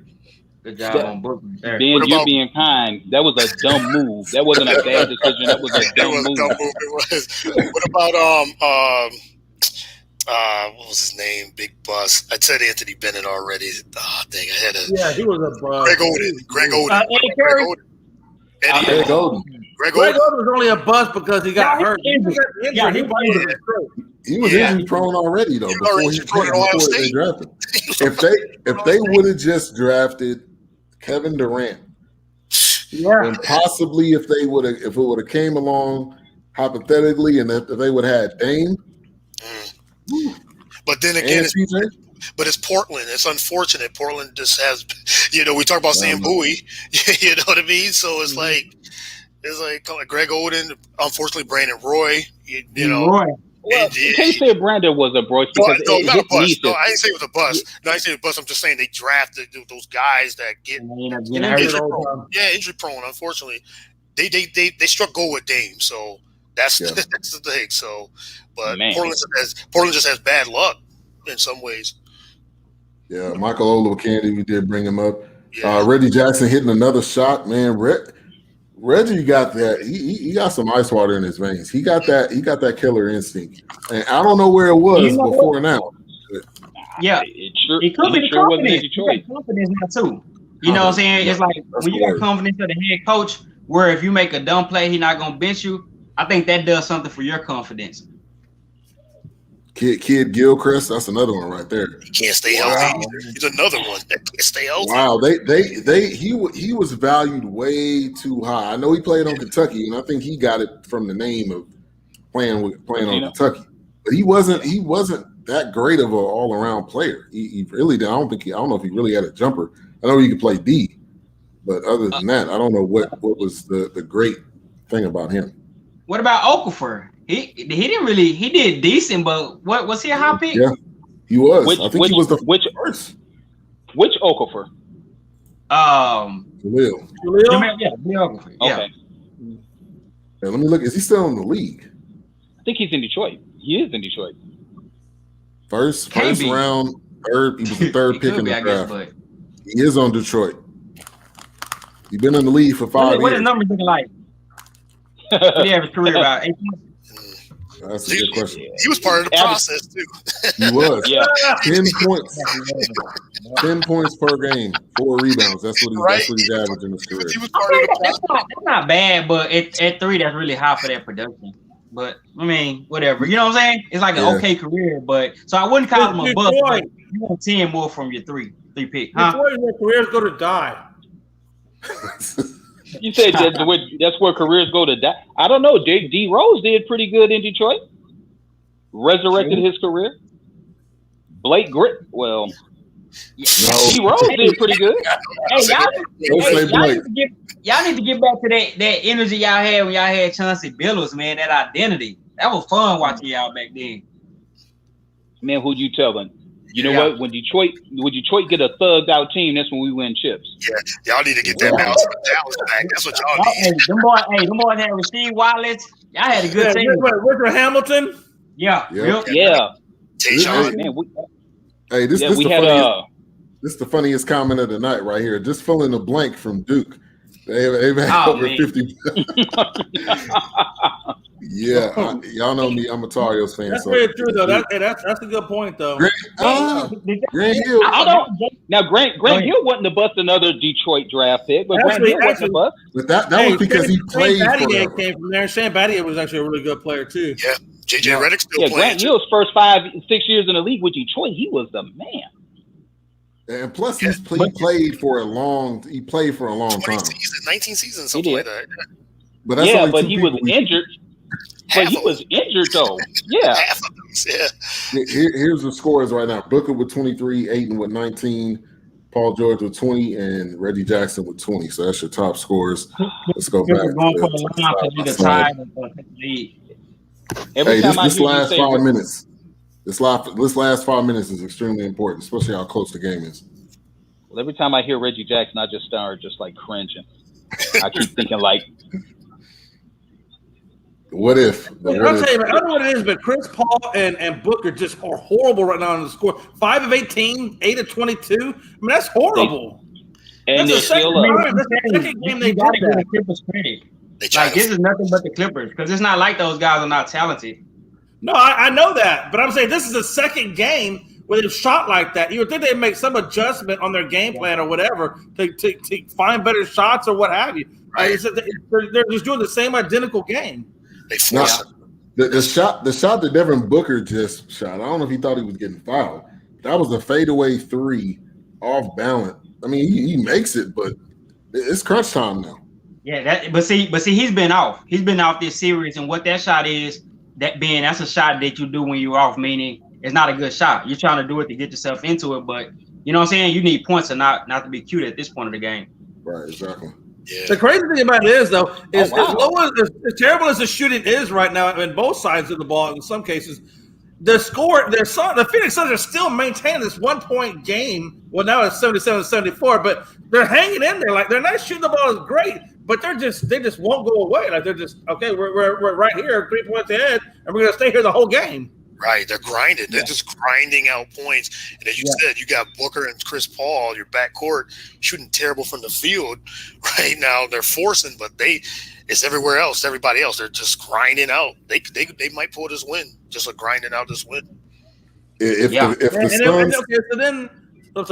sorry, Ben. I didn't mean to talk over you. If they go down 3-1, then what? I mean, are the Clippers done? I mean, can they come back from 0-2 this many times? I think they're done. I think without Kawhi Leonard, that is just too tough to ask. Now, but it's hard for me to count out a Ty Lue type of team. Let's see this finish, man. This finish is gonna tell us a lot because going home or going on the road 2-2 versus 3-1 is like night and day to me. And I agree with Jungle Brothers' point. Lue needs Kennard and Morris in the game. Morris was getting a lot more playing time the last series. Now I don't know what I don't know what's the change, and maybe it's Terrence Mann who's stepped up. Maybe that's why. I agree with that. Rondo didn't play much this game, but I mean, they got to be tired, man. And I'm surprised he didn't go to unless it's for defense. You know what? Maybe for defense. That's why they got Pat Beverly in there. Think of him. He's good defensively, but he's a liability on the offensive end. So they need some offense. They need some offense. So like you said, maybe they should get Kennard. Well, I'm thinking, why go get Rondo if you don't use him? If you don't use him, right, exactly. Why? That's his name. His name is Playoff Rondo. Rondo upset me the other day, man, with them silly turnovers he was doing, man. And that's the thing with Rondo. Sometimes he's playoff Rondo, and sometimes he's not. And I mean, that's the thing with Rondo at this point in his career, because them silly turnovers were big the other day, man. They end up winning that game, but still. Morris got a sore knee. I didn't know that. I would still play Rondo. Yeah, I definitely play Rondo just because of the experience and and look at he was a big part of that Lakers. Yeah, he was huge. No, he was an instrumental part besides LeBron and AD. Rondo was a huge part. So I thought them getting him going to the Clippers. Okay, this will be big. I know they're missing Kawhi. That's huge. But that's really big. They could still use a Rondo out there. Like I would have him over Pat Bev any day. He just facilitates the ball so well. Yes. Pat Bev is definitely one-sided. Now there he is. Morris coming into the game. Just checking the game. But Pat Bev, man, he's a defensive presence. He made 1 3 the last game. That I don't know if I've ever seen him make a 3. He was wide open too. But he does. That's his job. His job is to be a pest on defense, to get other teams upset. 79. I thought maybe there was a second 3 that he was going to hit. Okay, now I don't know if y'all TV ahead of mine or not, but looks like Phoenix still got them a 4-point lead, and Beverly just made a good play on Booker. Wow. Yeah. Wow. Stopped him. They're up by 5 now, so we'll have to wait. My bad. Yeah, up by 5. Chris Paul bringing the ball up. This big time minutes. That's a big time defense. This is big boy minutes right now. They got to get a stop. If they don't get a stop right now, it's gonna be a problem. I wish Paul George would go to the hole, man, and stop selling for these jumpers. That's how I know he fatigued. Because if your jumper not falling, man, you can't just keep clunking them up. Yeah, you got to go to the hole. Get fouled. Yeah. And clearly his jumper's not falling. Looking at his shot chart. Yeah. Yeah. Terrible. There's not a whole lot of filled in dots there. It's a lot of circles with no fill. Now for real. I think I would be playing a little bit more Luke Kennard, like we were kind of saying earlier, because you need somebody, especially with that 3 ball, take a chance. Or Terrence Mann. You know what? that's probably he might get a little heat after this one because I don't remember man playing much down the stretch.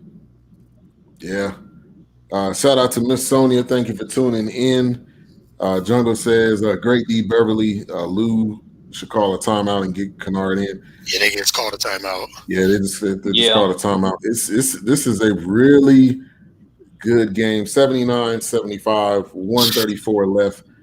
This last minute and a half, it's a lot riding on this.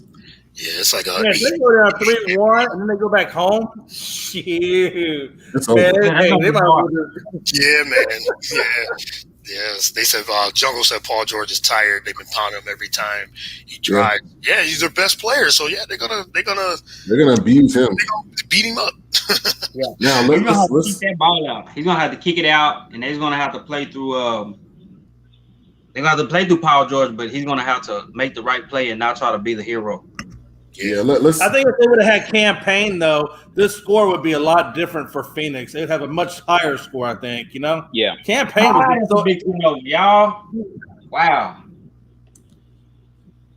Ooh, this strip. Ooh, that was a steal. Phoenix all right, here we go. Minute 19. Yeah, it's gonna be tough. I mean, they just don't have the scoring.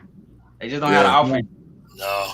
I think Campaign would definitely made the difference. I wonder if he comes back at the home game or how long he's going to be out for. The Campaign played a little bit tonight, didn't he? Yeah, he did. You know what? He did. He did play a little bit tonight. And honestly, I don't think he didn't look like his ankle was what bothered him. He just had a little bit of an off night. Real quick, let me give a shout out to Miss Sonia, aka Denise. Fouled out. Appreciate the $5 super sticker. We appreciate that, Denise. That's a foul on Book. I think Book got 6. Oh, that's big, y'all. They call it a block. I think they call it a block, but I think they about to review. Ooh, that was a charge. That was a charge. Beverly was there. Yeah. That was a charge. Wow. Yeah. That was there. It looked like Booker just forcing, man. That's what we were just saying, forcing shots. And you know what? See, he's having a tough series. I think sometimes we can put a lot of praise on these guys before they really ready. Like, oh, he's Kobe. Like, not saying he can't be that. Yeah, but, that's ridiculous to me to say that. We gotta watch with that stuff because these guys will put 40 points up and then have 15 in the next game. Yeah. Not saying Kobe couldn't do that, but we gotta watch that. Yeah, I agree. Let them develop and get their, get some years in the league before we start comparing these guys to Kobe. Now Booker's been in the league for 5 years? Yeah, but he's not Kobe. You know what I mean? That's what I'm saying. Develop that resume first. This is first in the playoffs. Yeah, that's the point. Bam, that's the point. Right. Why are you comparing the guy that got these rings versus the guy that don't? Right. We do that too often. And we did it to Paul. I brought this up on a different show. We did it to Paul George.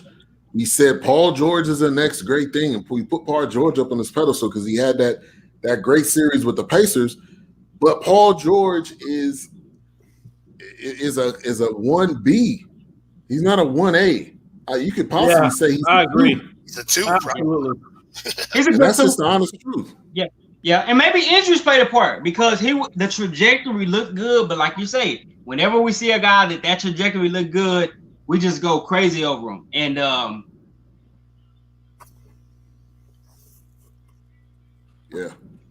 looks like they challenged it. I may be a little bit behind on, but y'all look like they're looking at the camera right now. That looked like a charge to me. Yeah, I think that gotta be a charge. Oh, he fouled out. I think I knew it. Oh, Book fouled out. Wow. Okay. Well, now I would. You think they're going to bring? Think they're going to bring Payne back in the game? You know what? I like Beverly. I like Beverly, but then I don't. I think there's some of his theatrics. I guess from my day, he would have got hit in the mouth for all this little. I like it. Hey, it's too much of that buddy stuff. I like it. It reminds me of the 80s. Everybody can't be a good guy. Yeah, that's true. Be a good guy. But Patrick Beverly side note, Patrick Beverly long lost brother is Wyclef John, by the way. His man just scored. Do the side by side. Oh Lord have mercy. Ben, you are right. Oh. Luke Kennard coming into the game. Jungle, you got your wish. They're bringing in Luke Kennard. Terrence Mann just scored too, a layup. Okay. 79, 76, 52 seconds. That could have been a foul call on Man. Didn't I just say, hey, y'all, didn't I just say Man should have been back in the game? He finally put him back in there. Yeah. He made it. He made a difference. Hey, what happened to Serge Ibaka? Is he injured? He's hurt. He's injured. He's down. Okay. That dude. He's sitting up there in the stands with Kawhi.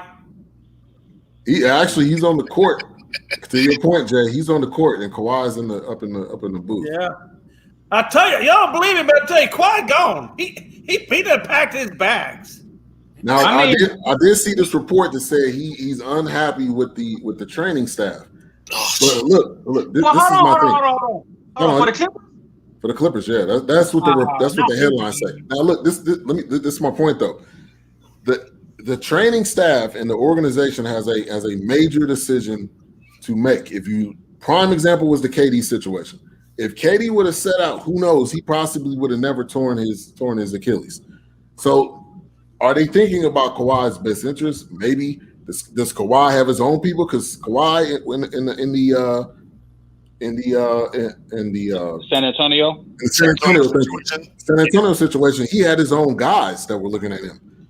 So at what point do you say, go out there, Kawhi, even though we don't think it's in your best interest? Listen, the moment I give you hundreds of millions of dollars, you better get out there and play some ball. Hey, you know what? I would wonder if there's a possibility. Is he a free agent this upcoming season or next year? I think next year. I think next year is his contract. But you know they will. If it's the last year, they will definitely trade. I would say I would do a trade, but see, and I would ask, hey, do you want to go to Miami? And if so, they better offer us some picks. But you got 1 year left. I would just say stay, man. Like is it a player situation? Is that a foul on Chris Paul? I mean, a foul on who is that? Paul George? Yep. Oh, here we go, Chris Paul. Out of bounds call, y'all. We know what that means. They can review it. Come on, refs. It's still Suns ball with 17-4. Look at this. The refs be talking like this is what I don't like with the refs. You have one referee that be under the rim, and the play's right in front of him. He's looking at the other guy from way on the other side, saying, "What happened?" You're right there looking at it. Yes. Hey, they showing the replay, and it's hard to see. Who do y'all think that's off of? Let's see. Because if Paul George that hit Bridges. Hit it late. Then somebody hit it late. That hit Bridges' finger late. Let's see. Hold on. I don't know. It might be Paul George. I can't see from that angle. It looks like Paul George is on it, but I can't tell. Whose hand is that? It fell off of Bridges. That looks like Hey, it's Paul George, y'all. But he follows through with it. He follows through beyond Bridges' hand. Bridges, y'all. Yeah. He hit Bridges' left hand. Bridges' left He hit hand. Bridges' left hand. no, that's George's hand. No, that's Bridges, bro. He hit his left hand. Yeah, that's jump ball. It's fingertips. Jump ball. Yeah. It hit Bridges' finger. Okay. Yep, it sure did. Yeah, that was a good angle. Clippers ball. Man, shout out to Al High, thank you for tuning in. Jungle says it's out on Bridges. Yeah. That's it right here. That's it. It's it. The Clippers got the ball. Where they gonna get it if we right? I think they're gonna have 30 seconds left. What do you do, guys? Do you go for two? No, 17 seconds. 17, yeah. 17. George. No. What do you do? Do you go for the two or do you go for the three? If you got a wide open three with one of your shooters, like I guess Reggie Jackson, Terrence Mann, if Kennard's in the game, if it's a wide open three, you take it. You know they got to go to Kennard on that one. That's like the 3-point specialist for them guys. This is when Paul George makes his money. No, that's true. This is where he makes it. Right, He also made Paul George and Reggie free throw Jackson. line. Honestly, I ain't gonna lie, man. I'm a little nervous for Paul George shooting that shot because of the fact of he's been pretty cold tonight. Yeah, This is when they could use Kawhi, right? Yeah. Or you get the ball to Reggie Jackson. He's supposed to be your hot guy.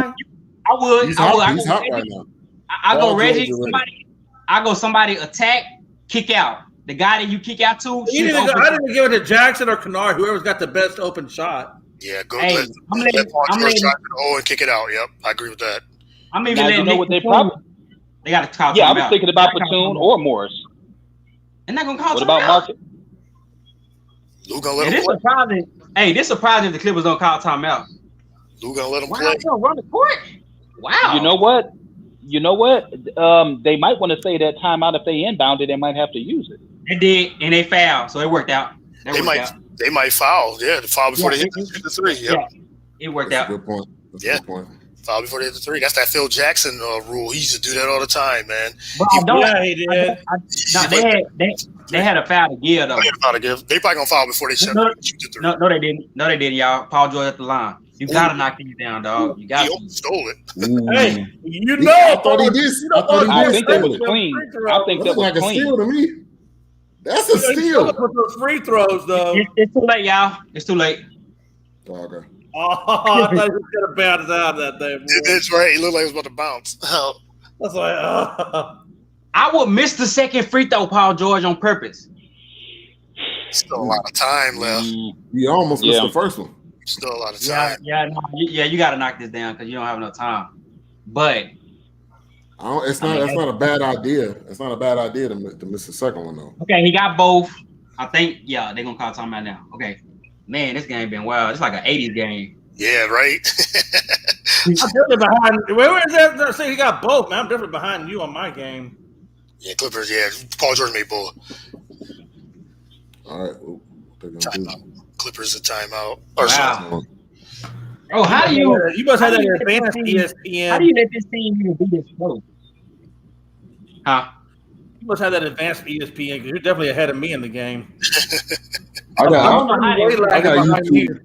I got YouTube TV, so it's Yeah, that's what probably we got. That's what I got too. the stream. You need to start paying some money and get some regular ESPN. Stop trying to go to YouTube your whole life. Roku, Flash Stick, all that other craziness. Suns in 6. Much Clippers will lose this game. Gate was too high. Suns in 6. I'm saying if they win this one, I'm It might saying be Suns in 5. Yep. Yeah, probably so. Yeah. And the Clippers fought hard. What do you do right here, y'all? If you're the Suns, do you go? I mean, if you're the Clippers, who do you foul? Well, I guess it has to be. You could have won the best shooter you got. Yeah, Booker's on the bench. He's 91%. You got Booker out. Yeah, but you got Chris Paul shooting 91% from the line too. Yeah. Go to Yeah. CP. Who else I watch? Who else in the game? Let's see. Well, Bridges. anybody shoot these shots. He just big Oh, free man, give it to Bridges. Probably Bridges. Foul! What are you doing? Foul! Who's Sarge? Hold on, y'all. Somebody saying. Oh, Oh, I thought they said he got it off him. I don't know why they waited that long to foul. they went to Sarge. Yeah, that's crazy. Wow. Oh, hold on. Hey, look at that again, though. Look at that again. Timeout. Bro, they should look at that again, y'all. You talking about Batum? That looked like a steal by Batum. They can't Yeah, challenge no more. I think they've already It challenged. would have been off his hand though. Chris Paul got it. He got Oh. fouled. Yeah, but they still should be taking a look at that though. Yeah, and they didn't. They not. That was in Cameron's hand though. Oh, that's why I don't. Oh, that was on Payne. Oh, wow. They re-showing it, y'all. Yeah, they should have looked at that, but Yep. then it would have been another 20 minutes. Hey, that was off Payne too. It was. Wow. Chris Paul gonna knock him His hand's down. still in his hand. CP. So what were they saying that was a foul, or were they just No, nah. they did. Said it to the Should have flag. fouled on Paul, but Chris Payne should have been out on Chris Payne. Yeah. Wow. Man, you at that moment of the game, you have to go look at that, guys. That's a bad call, NBA. Look You at gotta look at these that. refs, man. Yeah, what's up with That these refs? was pretty bad. They look at every other thing in the world. Why would they not? Why would they not? Look And at he's that? looking right at it. They The ready to go home. referee, Yeah, the referee is like about 3 feet from the play. That's what we were just talking about earlier. They did it in game 2. Okay, They had all those calls at the end in game 2. Yeah, they're ready to go home. That's the only excuse you can use now. Chris Paul hit both free throws. Somebody got to go to the bathroom. That's what it is. One of the refs got to go to the bathroom. Hey, let's just get this game over with. I got to take a massive. He got the BGs. He had some Long John Silvers before he got to the. Hey, let's hope that's what it is. These refs. You're right. All I can say is Tim Delaney cost the Pistons back-to-back championships. That's all I can say. Hey, I used to be a Mavs fan, and I remember 2006. That's all I'm gonna say. I ain't never seen nothing like that. Yeah. All right. So what do they do in this situation? I think you got to go for the 3. Got to go for the 3 now. You got to. Plenty of time, though. It's plenty of time. I think I would foul him again. I foul him. I keep doing the Phil Jackson. Just foul him. Don't let him attempt the 3. Yeah, I would say. But you better be careful that you don't accidentally foul one of these 3-point shooters. If you're gonna do that, right? You gotta do around a foul. No, you get them as soon as they cross the line or before they cross the line or whatever. Just grab them. Yeah. That's what I would do. Shoot. And they did it again, y'all. So I think PG back again. Yeah.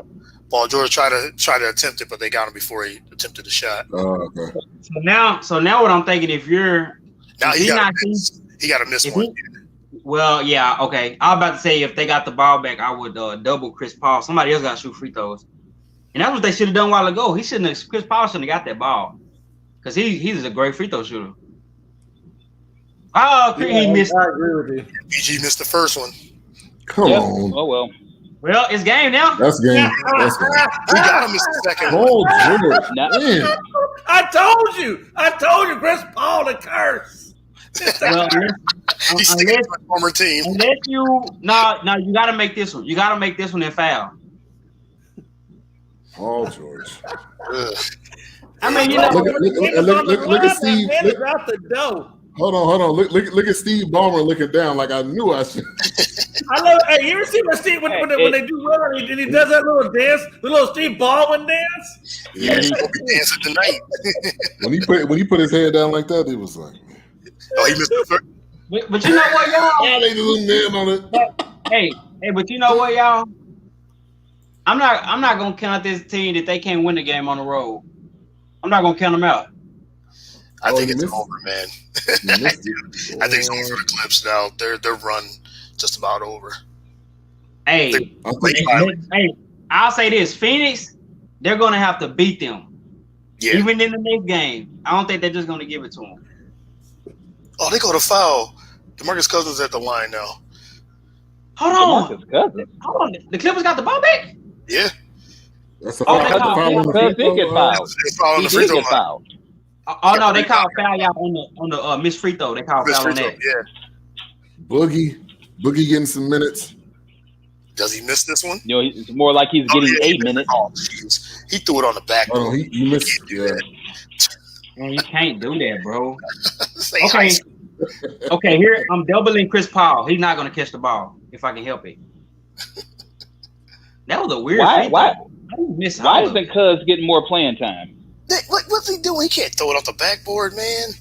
Yeah, that was weird. He didn't know nothing. This is not Little League. he on the street ball. He on the neighborhood court. Dang, Pat Beverly. 21. That's the longest 3 damn seconds I've ever seen in my life. Okay, what are they mad about? Because Chris Paul got tripped by Pat Beverly. Oh, that wasn't a foul. He tripped off his feet. Let's see. Oh yeah, he hit him. Yeah, no, he got him in the head. Got him in the face. Or the face, yeah. Okay, I didn't see it. Oh, I'm just the replay on mine. He ain't gonna miss nothing. You poked him in the eye. I'm sorry. Shut up. You poked him in the eye. Why are you playing D swiping at his face? Chris Paul, like I said, Beverly needs to get popped in the mouth. He needs to get popped in the mouth. Yes. Chris Paul's made 35 consecutive free throws. Yeah. That's and what you call now he's money. probably just know been what? chinked. I think Clippers win this game. It's I a think they home win. game, right? You know what? Yeah, I think they're gonna go on the road and win and shock the world up. I thought it was a home game. Nah, they gotta go on the road and win. Next game. I think they can do it. It's back in Phoenix. Because Suns they closing it out at home. Oh, you missed the second one. Suns closing it out at home. Paul George back at the line. Hey, we're gonna see. They can't shoot much worse than today. I don't think it was necessary to foul Paul George. Yeah, me either. Not right now. I would just let that time run out. I would just. Okay, hold on, y'all. Hold on, y'all. Now is where you have to miss it. This could be big, y'all. You got to make the first one. He made the first one. Just made it. Okay. Oh, this is huge. Okay. So now with the second one, You have to hit the boards. Why Beverly not in? Somebody has to hit the boards.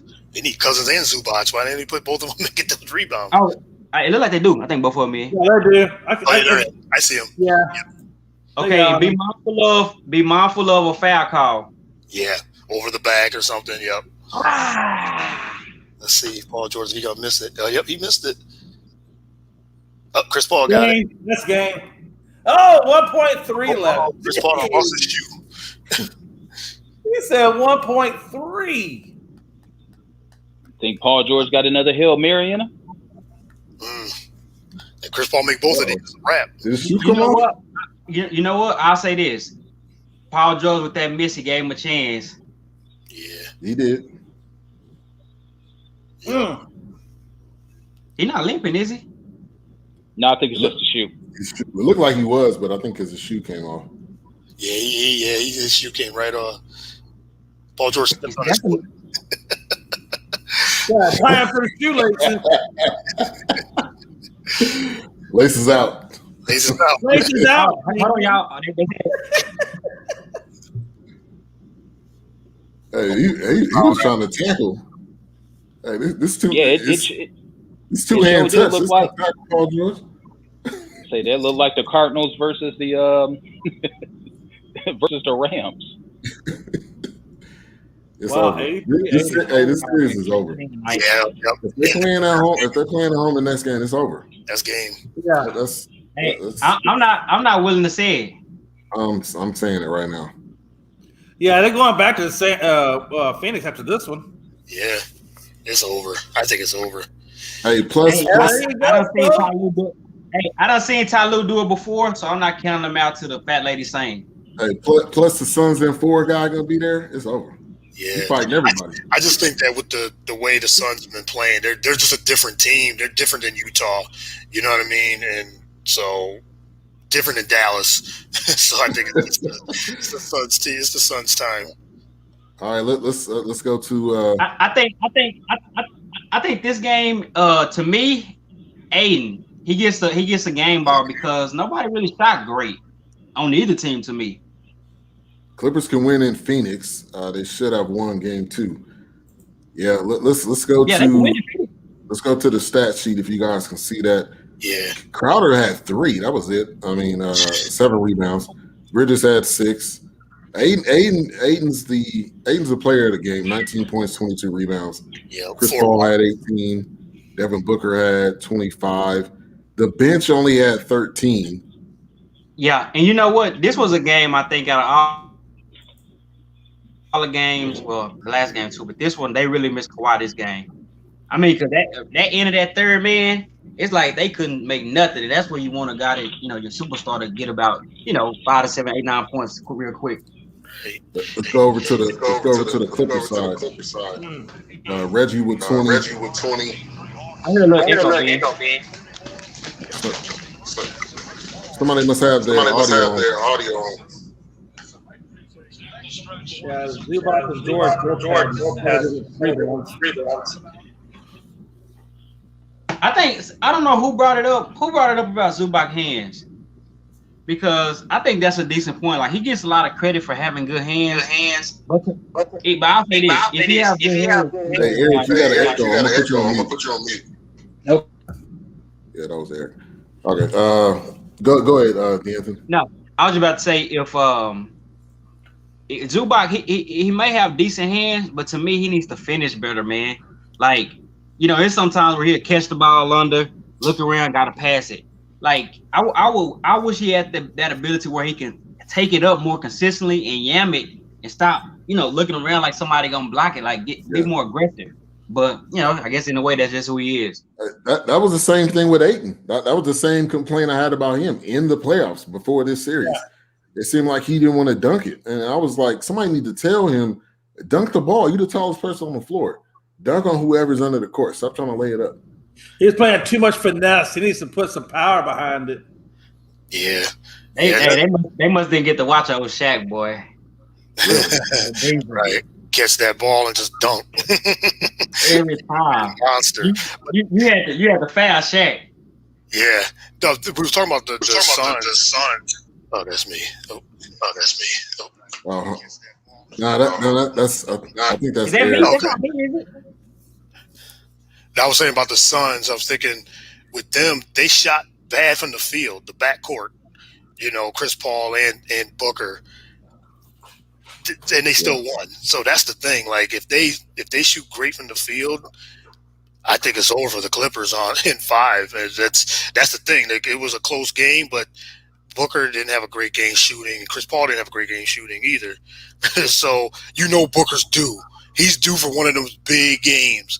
Again, one of those 35-point games. So I think the Suns might finish the Clips. And you know what? I think the Clippers, to me, they're missing really a good big. I think we give Zubac a lot of credit and he's good. But if they had a really good big, man, this team would be unstoppable. And I guess maybe Ibaka was supposed to be part. He was supposed to be that guy. He was hurt. And I don't think he was the answer still, though, man. Even healthy. He would have made a difference. Yeah, but go ahead. This is not him 8 years ago with OKC though. That's why I say I don't know how he left. That's a good point. Let me go back to the side by side. We can see the stat sheet. Morris had 4, Zubac had 13, Pat Bev have 2. That's what he's gonna do most of the time. Reggie Jackson had 20, Paul George had 23.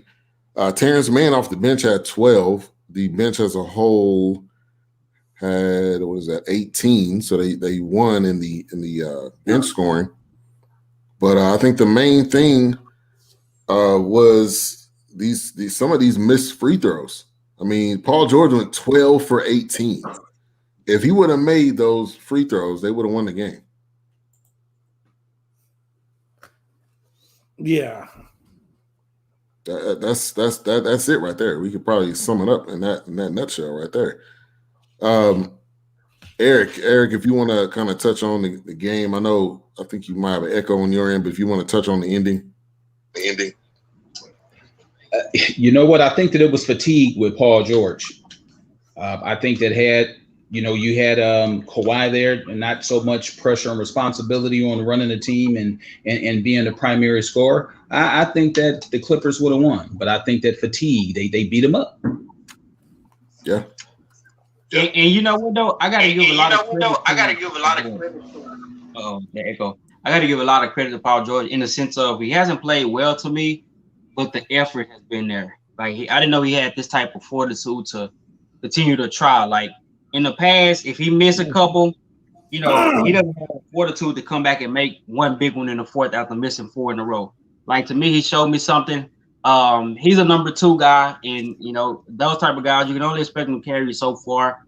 They're missing Kawhi, and but you got to give Phoenix their credit too, though. They played good defense tonight. Yeah, they did. 52-4. They always bring this up. 52-4 when teams up 3-1 in the conference or division finals. It's over. 4 teams that done it before, just for the heck of it.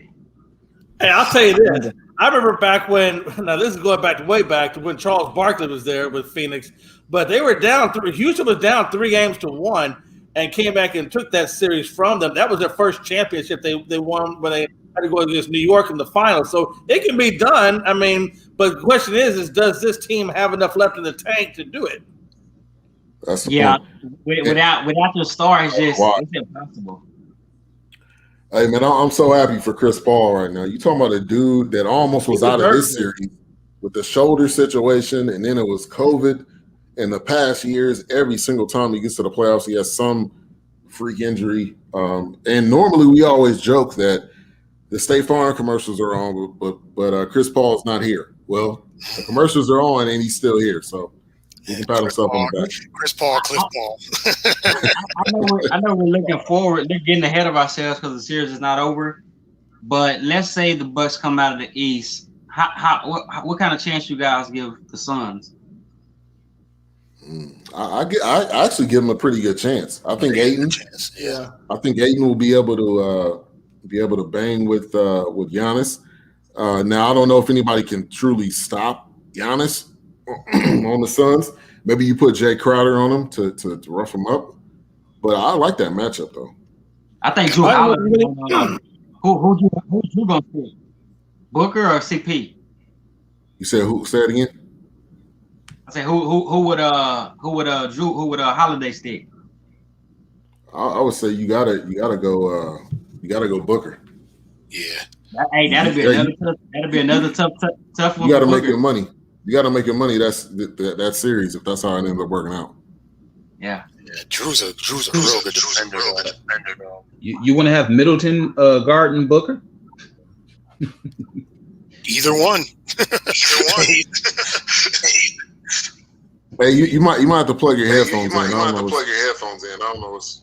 Okay. I'm gonna put you on mute. Man, the West. I'm just thinking about the West going forward, man. The Western Conference would be wild. I mean, because you got a lot of these young teams. You know, if you one of these teams in the West like Sacramento or one of these older teams, you better watch it because you got Denver, they're young. You got Phoenix young. You got who just lost to the Clippers. You got Jazz. Like it's a couple teams with some young superstars. Yeah. Yeah. You can't sleep on the Warriors. The Warriors are gonna be back in the mix. Especially if Clay comes back. Yes. And they can make moves because they got the 7th and 14th pick too. So they can package that deal and get someone. You know, they always swinging for the fences. Maybe, because you still got good years with Steph and Clay. If Clay stay healthy, if they all stay healthy, they're going to be tough. The Warriors got to run. This might be whoever's best chance, who's going to win their best chance, because I think Brooklyn next year, if all things being equal, they should have a good chance of winning next year if healthy. Yeah, man, that's always everybody says that every year. Win the championship this year. Healthy. I'm saying they're healthy. If they're healthy, man, when have they ever been healthy? Hey, that's a good point. But at the same time, right? At the same time, they only played what 4 or 7 games together. Booker and Ayton games, but they knew what they were getting. Yeah, you know what? Though, but they knew what they were getting. They knew what they had in Kyrie Irving. They knew what they were getting with Durant's Achilles and his hamstring issues. They knew what they got with Harden. I mean, Harden not so much for Harden because he's a little bit more healthier, but it just seems like the injury bug plagues that team so bad. And I think, like I said, they get way too much up for Harden. The man has not proven himself in the playoffs, but yet you're going to give up all these assets. Yeah, they knew the price was set high, and they were willing to just say we got 3 of the top 10 players, or maybe 15 in the league on one team. They just said we don't need anything else. That's basically what they said. We're going to bank on getting DeAndre Jordan, all these guys that are on their last year of their contracts, or they want to win a championship. That's basically what they decided to bank on. And it backfired because if Kyrie going down with that injury, and then Harden. So I think this could possibly be like the Miami Heat situation. You got the 3 players. All they're going to do, they're going to add these guys towards the end of their career. They're going to add Ray Allens of the world that are at the end. I think they will win a championship next year. I think they'll win it next year, honestly, because Kyrie is the only one really with the track record of being injured often. Harden normally isn't. KD normally isn't. But But you know what? Let me say this. I will only say the thing that I do worry with that statement, though, unlike, for instance, let's take the Miami Heat. You know, they didn't do good. That first year, they didn't win it, and then they came back. But that team, to me, I trusted that team more than I trusted that team more. I don't trust this Brooklyn team. I don't trust whether you want to call it health, whether you want to call it who they have on their team. I don't know. They're gonna have to show me even with all that talent, because like the gentleman said, it almost seemed like something, whether it's an injury or something fluke, it just seemed like something always happens. So I want to see them actually complete it, because on paper, oh yeah, they're the best team, but I want to see if they're going to complete it though. Yeah, that's true. Yeah, I think they just need to they got to make some more tweaks, because the roster that they have, they're top heavy. You know, they got, like you said, 3 of the best 15 players, top 10 players in the league. And then, you know, they try to get the Blake Griffins. They try to get, you said, the DeAndre Jordans. Them losing Spencer Dinwiddie was big too, because that was a guy that could score. You know, he could have helped them out big time. But they were lacking on the bench, and I knew that. To me, when they was if they were healthy, I didn't even pick them to get to the finals. I had Philly get into the finals. That's what I thought. Cause if Ben Simmons could make a jump shot or even attempt a jump shot, that's another story. But you know, Philly had Joel Embiid playing like he was playing MVP basketball. Philly had the best chance to beat in Brooklyn if you know, everybody was healthy and everything else, but you know, both of them out. So yeah, Ben Simmons was the biggest liability for the 76ers. He was, honestly. yes. Yeah. That's a perfect segue. That's a perfect segue. Thank you, Courtney. I wanted to touch on that tonight. Ben Simmons, the great Ben Simmons, sweet lefty, got the same name as I do, but Ben's got to get in the lab, man. He's got to get in the lab. Him, Doc Rivers, maybe I'm not even joking, maybe a therapist, maybe a shooting coach. Like, he's got to get in the lab and figure out what's going on. Now, I don't. Now, Courtney, who's in Philly, I'm gonna go to you first on this, but I don't think you do it this year, because, again, this is Doc Rivers' first year. Doc Rivers is clearly seeing the problems, and I think Doc may be able to better relate than, you know, who the coach there before. What was that guy's name? Brett Brown.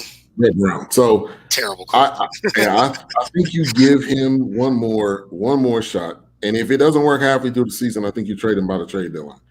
But give me your thoughts first, Courtney. I tell you this: the pulse of Philly, they want Ben Simmons out of here, man. I'm sure. They really do. They're saying the process is done. Like the process is dead. Yeah, they're dead. They said it's done because they don't think Ben's a second guy. Like, he's not the second guy. He's like Jay said, he's such a liability out there on the floor. If you can't keep your second guy on the floor because he's afraid to get fouled, he's afraid to attempt a shot and everything. It's not like he can't shoot, because, I mean, we don't know if he can or not, but he doesn't even attempt to shoot. That's the problem. That's always the problem. It's one thing if you say, okay, I'm just going to keep shooting, I'm missing. We've seen a lot of players get drafted and they work on their jump shot. Magic Johnson wasn't a good shooter coming into the league. He became one of the best players ever.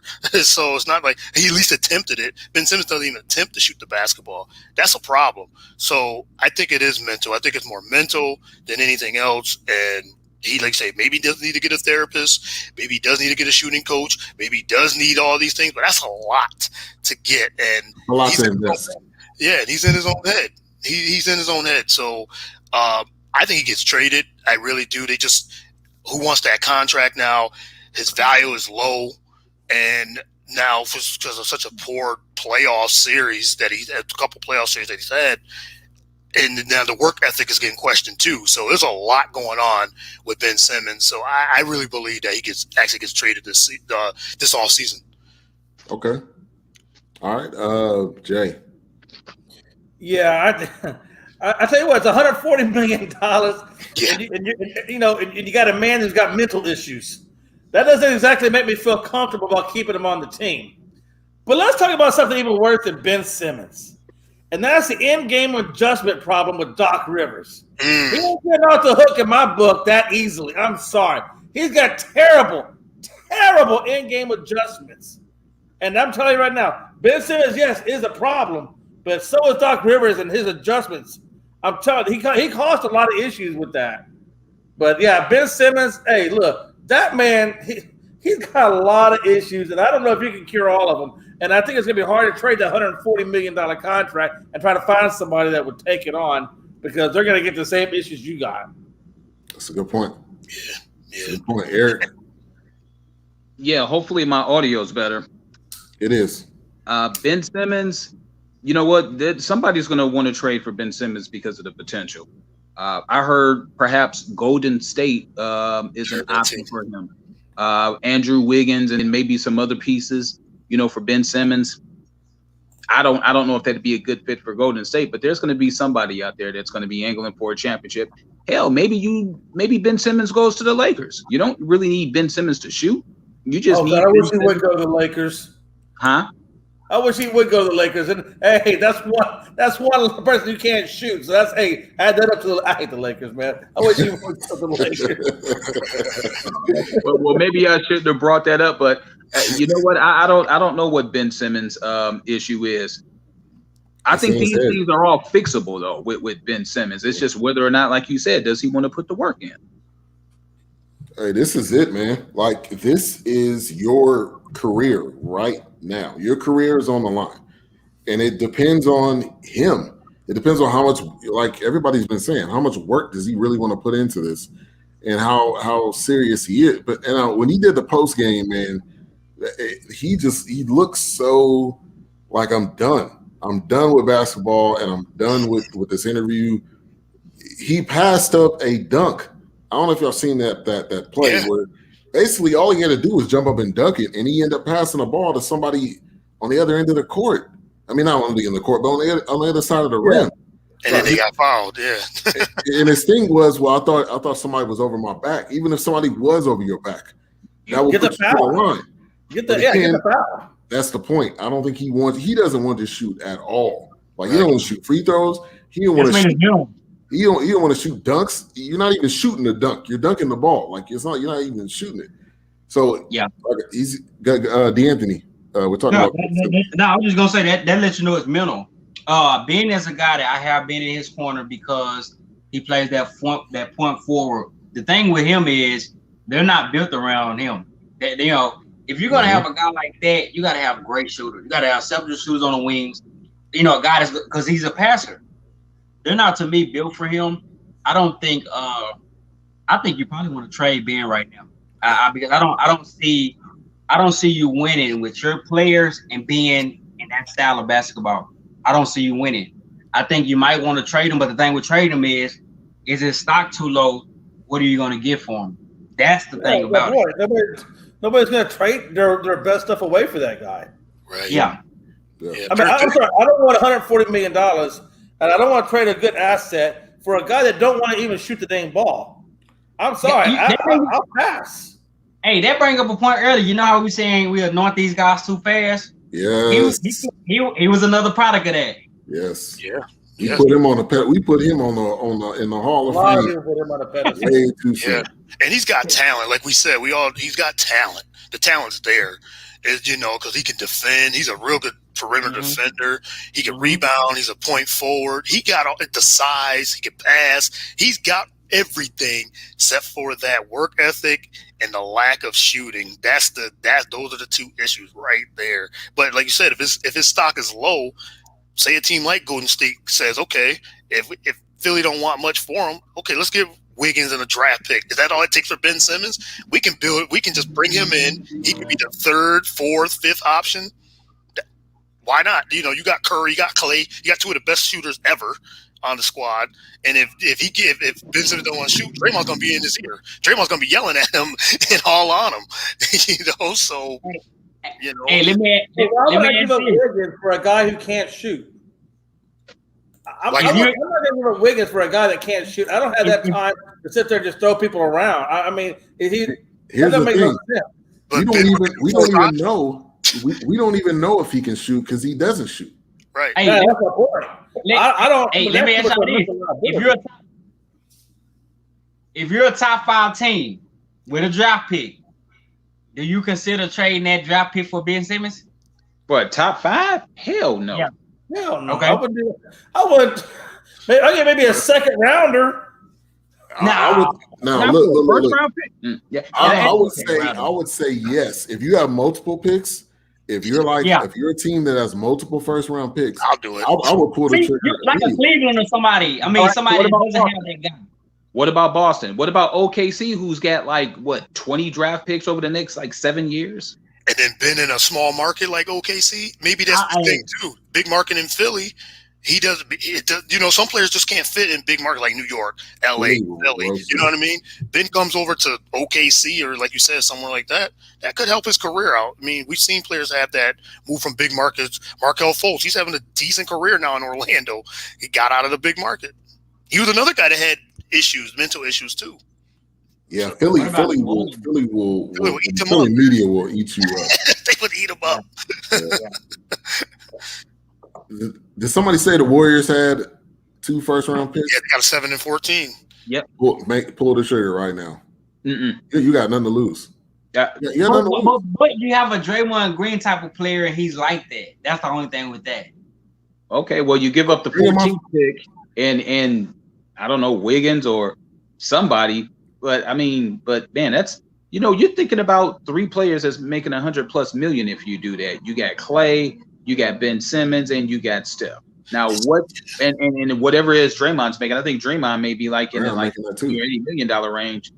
I think they would pay the luxury tax, and you bring Ben Simmons off the bench. Ben Simmons, 140 million. I'm not paying nobody that type of money to come off the bench. Ben Simmons can't start right now. Ben Simmons can't start right now.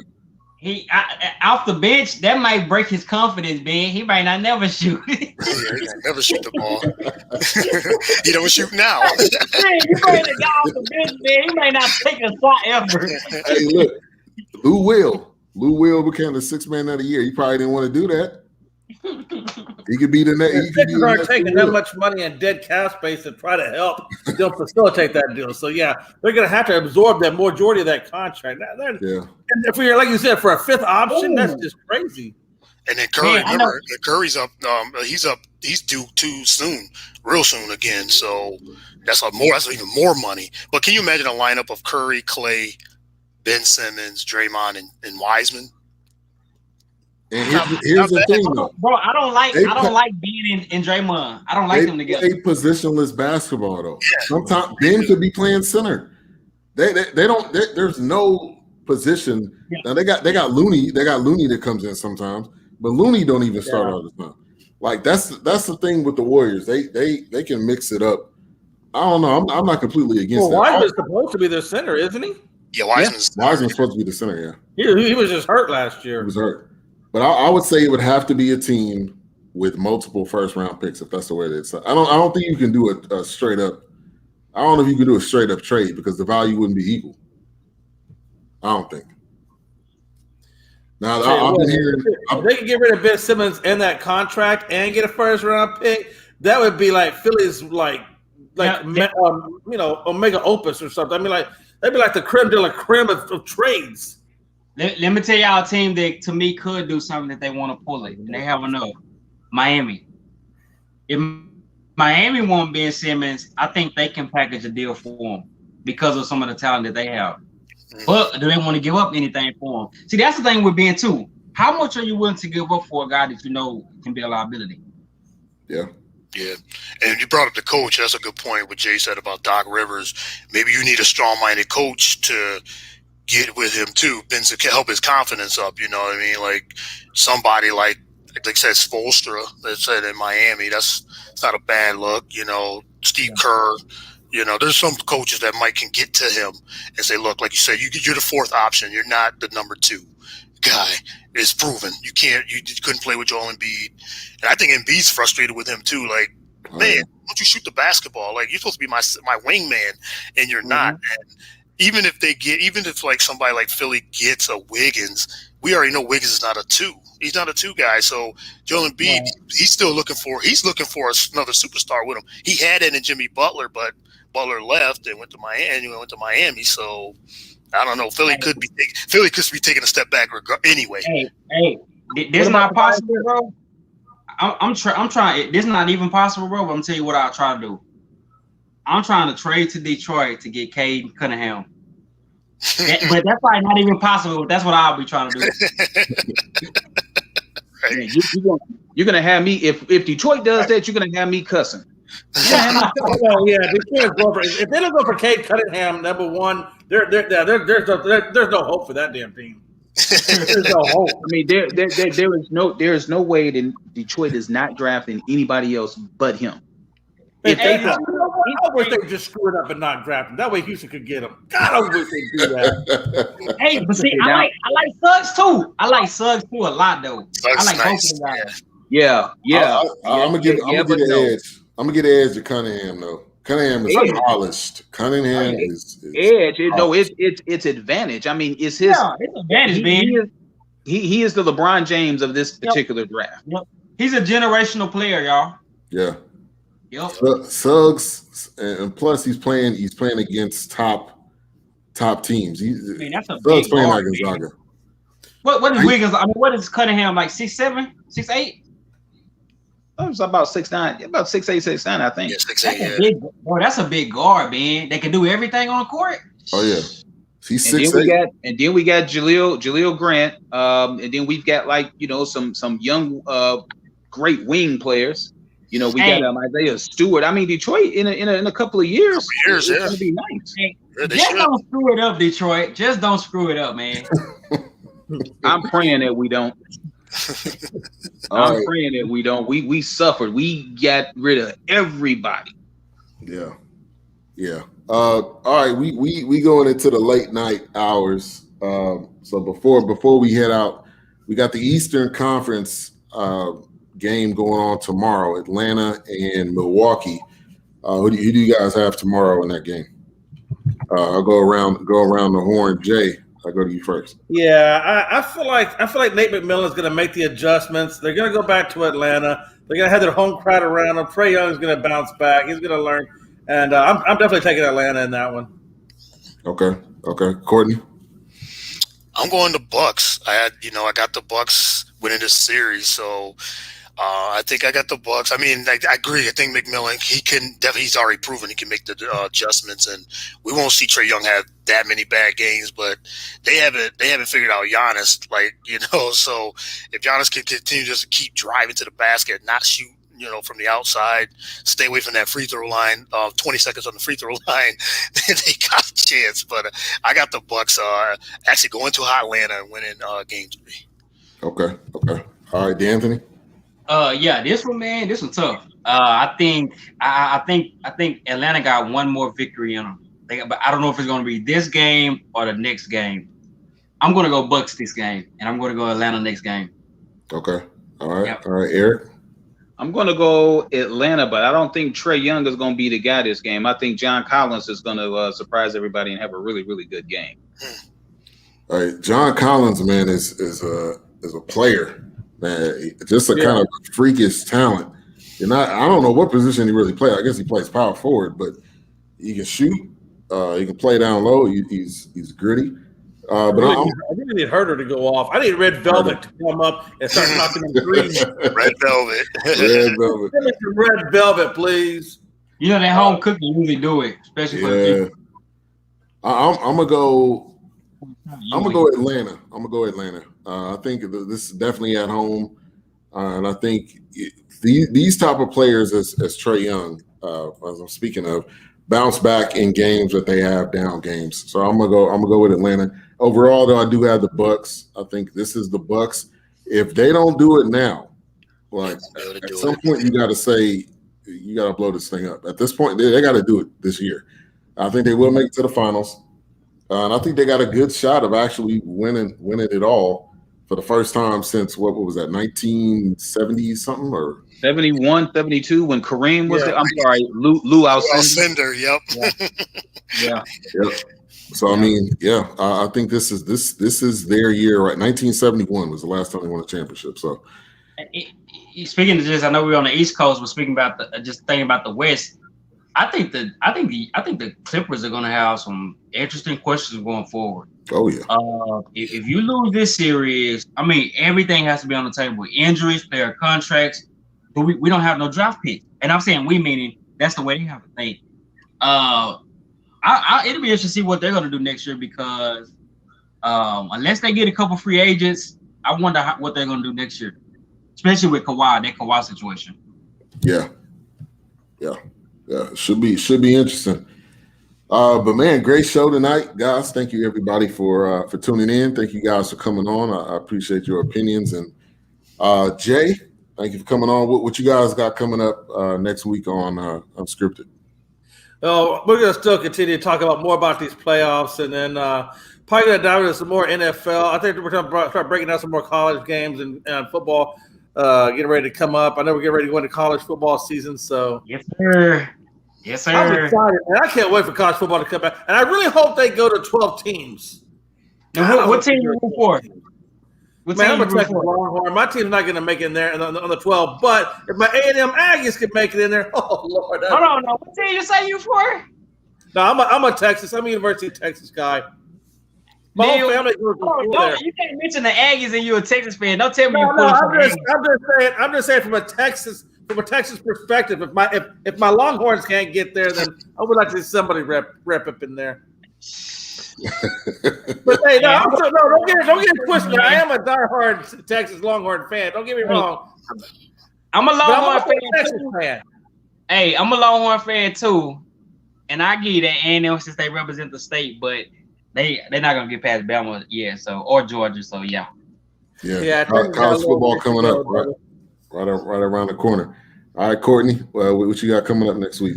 Coming back, took a couple weeks off, and coming back with the show. Like I said, we're gonna start getting it. Well, got the NBA playoffs, of course, but we're getting into this NFL, man. Fantasy football, you know, I'm all about that. So, getting ready to start that up. Start having some people on talking, you know, these drafts. So, getting ready to get on all that in the next month or two. Yeah, definitely. And also, we're gonna do a fantasy football, BS3 Radio fantasy football draft and league. So if you guys are interested, I'll send that out soon. But we'll have a live draft. I'm gonna figure out how we're gonna make that work. But we'll have a live draft on go through that. You know, I'm game, especially if there's money involved. I'm really game.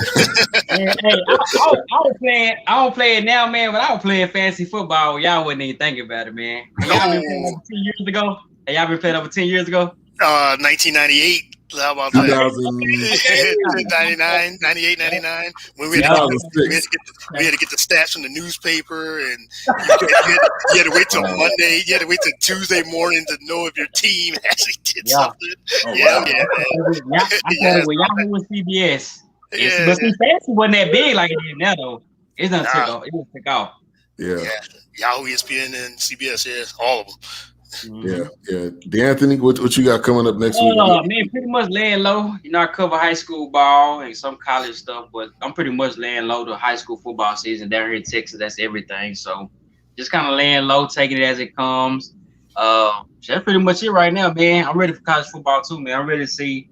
I'm ready for football season, period, man. So yeah, that's pretty much it, man. Just laying low, ready for the fall to come. Definitely. Eric? Pretty much laying low, just doing guest spots right now. I'm thinking maybe like August, getting back in the game, cranking the Ear Hustling podcast up with a different look, with a different feel to it. So that's pretty much it. All right, cool. Well, you guys have a great night. Game 4, the Suns win with a commanding 3-1 lead. They play in Phoenix, the next game, which will be Monday. Tomorrow we got Bucks in Atlanta. So this is gonna be the first time champion, possibly, depending on how this thing goes. So, but thank you guys for tuning in. Have a great night, and we are out of here. We'll take you to a word by our sponsor of today's show, and I will definitely be getting with you guys later. All right. Good night, man. Peace, man. All right. If you're looking for golf tips from the PGA Master Professionals, where you're in the right place. The College of Golf YouTube channel. Go to the link down below for golf tips, testimonials, and the inside scoop on how great the college is. So check out this short video from the YouTube channel.